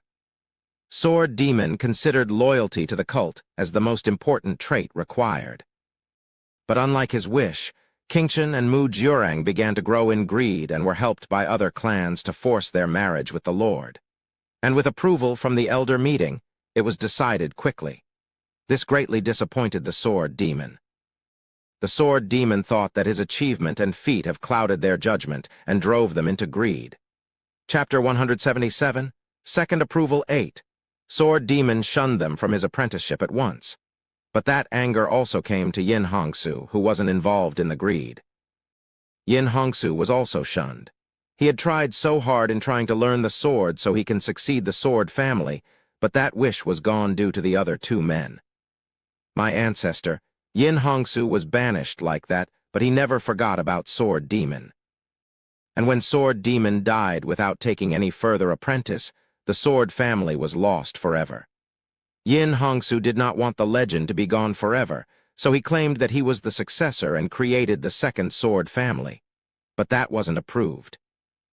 Yin Hongsu was not approved only because he was banished in the middle from Sword Demon. But then, Yin Moha bit on her lips in anger. The elder meeting that did not approve Yin Hongsu approved that Sword clan created by Qingchen and Wise clan created by Mu Jiurang to be the successor of the Sword family. Yowon moaned. Yin Moha's anger was just. After receiving the approval, Yin Hongsu became angry and complained to 2 leaders of each clan, but Yin Hongsu was then imprisoned for 10 years because he ashamed members of the Lord's family. Yin Hongsu was furious and thought to fix things right. And after he got out of prison in 10 years, 2 clans had become so powerful that there was no way to do anything anymore. Yin Hongsu thought Sword Demon would be ashamed, so he decided to continue to the will and keep Sword family's name clean. And from then on, we, the Demonspread Sword clan, focused to restore the true demon sword of the Sword Demon for generations. They thought with their internal energy formed from that of Sword Demon, recovering the true demon sword was going to be enough to find the honor of Sword Demon and Sword family back. But restoring the sword skill that he just saw a few times when Sword Demon used was hard. And Yin Hongsu, who thought it was impossible to restore the sword skill by himself, took an apprentice to succeed his will. And 500 years had passed. There was a total of 3 grand goals for the Demonspread Sword clan. 1 is to succeed the will of Sword Demon and restore his honor. 2nd is to recover perfectly on his truer demon sword. But that wasn't the recovered sword skill. Chun Yowan was curious. If it was only true demon sword that Yin Moha used, that was explainable, but that didn't explain 24 demon sword. What is the last one? Can I trust him? He isn't from 6 clans. Yin Moha hesitated for a bit at Yowan's question and answered. Find the true cult back from the hands of these scum wise and sword clan, and restore the order and loyalty that belongs to the Lord. Ah, loyalty. That was only one thing that Sword Demon wanted from his apprentice. The Demonspread Sword clan chose to have only one person continue on the tradition, just like how the Sword Demion did, and thought of the future of the demonic cult. But 6 clans became too much powerful for one-man clan to deal with. It's amazing. Yowan was astonished. He thought that Sword Demon's apprentices were only filled with greed when he first heard from Li Haimeng at the underground treasure vault. But there was actually an apprentice who succeeded true will of the Sword Demon. You did this for 500 years. It is truly astonishing. So the Demonspread Sword clan is the true descendant of the Sword family. Ah, Yowan spoke sincerely, and it brought tears to Yin Moha's eyes. Her entire clan wanted to hear this for generations, and she did not expect to hear it from Candidate of the Heir. How great it would have been if my father or Yin Hongsu heard this. She became silent from being touched, and Yowan spoke to her. I see no reason not to have the Demonspread Sword clan to continue the will of the Sword family. Of course, I can't have those scumbags to pretend that they succeed the will of the Sword family. She gritted her teeth again as she was reminded of the 2 clans. Yowan then bowed at Yin Moha. I ask 10th Elder and the true member of the Sword family, Yin Moha. Please approve me as the heir of the throne. Approve? Is that why you have come to me in the first place? Yin Moha had not imagined this was the reason for the visit. Yowan continued. If you approve, then I will promise you that Wise, Sword, or any other 6 clans will never take control of this cult ever again. Ha, you think you can do such a thing? She spoke dumbfoundedly. The Demonspread Sword clan had tried so hard for the past 500 years, so it wasn't likely that Chun Yowan, who had no power like other clans, to do such thing. If that was easy, we would have. But before she can finish her speaking, Hubong jumped in. We are not lying. The Poison clan is already gone, and all of the people of the Wise clan that remained in the cult are dead, including Lady Mu. What? Didn't you know? She had cut ties from outside and sent back the messenger who brought the news from the Lord's palace. She was shocked to hear this from Hubong. 6 clans had kept its power for the past 500 years. Is that true? Yin Moha became shocked, and Yowan spoke to seal the deal. Let me cut to the chase. If you approve me and swear an oath to be my servant, I will help you succeed the Sword Demons will officially. What do you mean? As a man who officially succeeds the teachings of the Sword Demon, I will teach you his martial art. Yin Moha's eyes grew large. She was curious as to how Yowan had learned these sword skills of Sword Demon, and what Yowan just said was shocking indeed. Why you succeeds his teachings? But how? How can you succeed his teachings? She shouted in disbelief, and Yowan smiled. With the skill book. Chapter 178, Second Approval 9. Skill book. Yin Moha became dumbfounded. Everyone knew that Sword Demon had left no skill book of any kind before he died. And if there was any left, then Wise and Sword clan, most powerful clans at the time, would have taken it for themselves. But there's no way Sword Demon would have left a book. She became confused, and Yowan spoke to her. Do you know why the Demonic Academy was built? She became confused, and Yowan explained the story he heard from Li Haimeng with the shortened version. The point was this. Sword Demon had created the Demonic Academy in order to find the true successor to his will. He then prepared so that the ones that pass the 6th test of the Academy are allowed to retrieve the skill book that contained every martial art of the Sword Demon. I guess she doesn't need to know about the underground treasure vault. If the existence of that room spreads, then it was sure to create another problem. It was better to have only one that passed the sixth test to gain access to the place. Sword Demon had created such a thing. None of the members from the Demonspread Sword clan had passed the sixth test in 500 years, so they had no way of knowing this truth. It's better to see it than hard. Yowan then pulled his sword and walked to the yard. As everyone looked at him with a curious look, Yowan unleashed the sword formation with his cold steel sword. True Demon's sword. He was proving the sword formation by showing it. It was truly the true sword demon skill itself that was created with every powerful sword moves. Its power was unmatched, as the legend said. Whoa! Nano had transferred this to him, so Yowan's formations were accurate to the last inch as what it was written in the book. Yowan's members and Yin Moha were astounded. When Yowan's sword formation of true sword formation was finished, Yowan changed the way he held on the sword and began to use another sword formation. The sound of the sword slashing through the air was tighter. Its power was much more than that of true demon's sword, and the sword formation was so powerful even by just looking at it, by the gods. What is this sword skill? Look at that powerful sword movements. They saw this already when Yowan used it against Yin Moha a while ago, but it was still astounding to see it again. 24. Demon Sword? Yin Moha became reddened from excitement. She knew the first formation as she had trained in it for 10 years, but it was the first time she was looking at other formations. Ah, she gasped and moaned. As she watched Yowan using formation by formation on the 24 Demon Sword, her eyes became teary. That is, the true 24 Demon Sword. The Demonspread Sword clan had used 500 years in restoring sword skill of the Sword Demon. She then felt something breaking her seal that tied her down at her house in fulfilling that goal.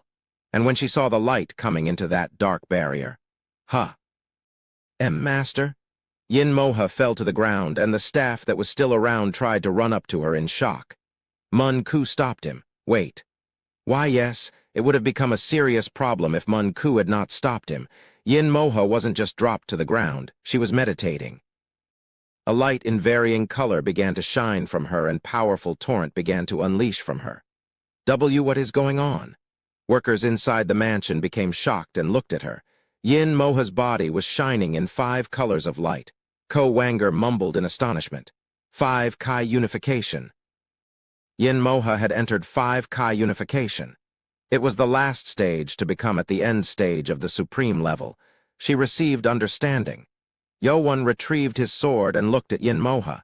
Yin Moha was shining brightly as she went through. When this is over, she will go through body reconstruction. So I went through that? Yowan almost laughed when he saw his 3 members looking at Yin Moha with the envious look. It was then. With something flying and heard through his ears, Yowan reached out. Something was stopped at about 5 steps away from where Yin Moha was meditating. This. Hubong snatched it on the air and spoke in shock. It was a sharp needle with red feathers. It had a dark poison at the end. Poison? Where did it come from? Ugh. It was a small sound, but Ko Wanger, a supermaster-level warrior, heard it clearly. He bolted out like lightning toward the sound and found a staff trying to run away at the corner of the building. Arg! Ko Wanger grabbed the man on the neck. The man tried to get out of the grasp, but there was no use. Soon the man began to tremble. Chapter 179, Second Approval 10. What? Wanger then saw the man having bubbles over his mouth as he died. Wanger tried to make him vomit it out, but the poison spread quickly over to the man's body and killed him. No. Wanger then turned to try to let Yowan know, but Yowan wasn't there. Chun Yowan was at the roof of the building and dragging another man down. Oh, there was one more. The man was being held by his neck, with his chin distorted in a weird way. He was sealed of his movement by blood point before he chewed on the poison. On his hand, there was something shaped like a flute. It seemed that was the weapon used to shoot this projectile. Stand guard for her. Yowan ordered at his members. 3 of them nodded and stood guard in 3 ways around Yin Moha. Yowan threw the man down inside of the building and reached out toward the man's mouth. He seemed he didn't understand what Yowan was trying to do. What? What is going on?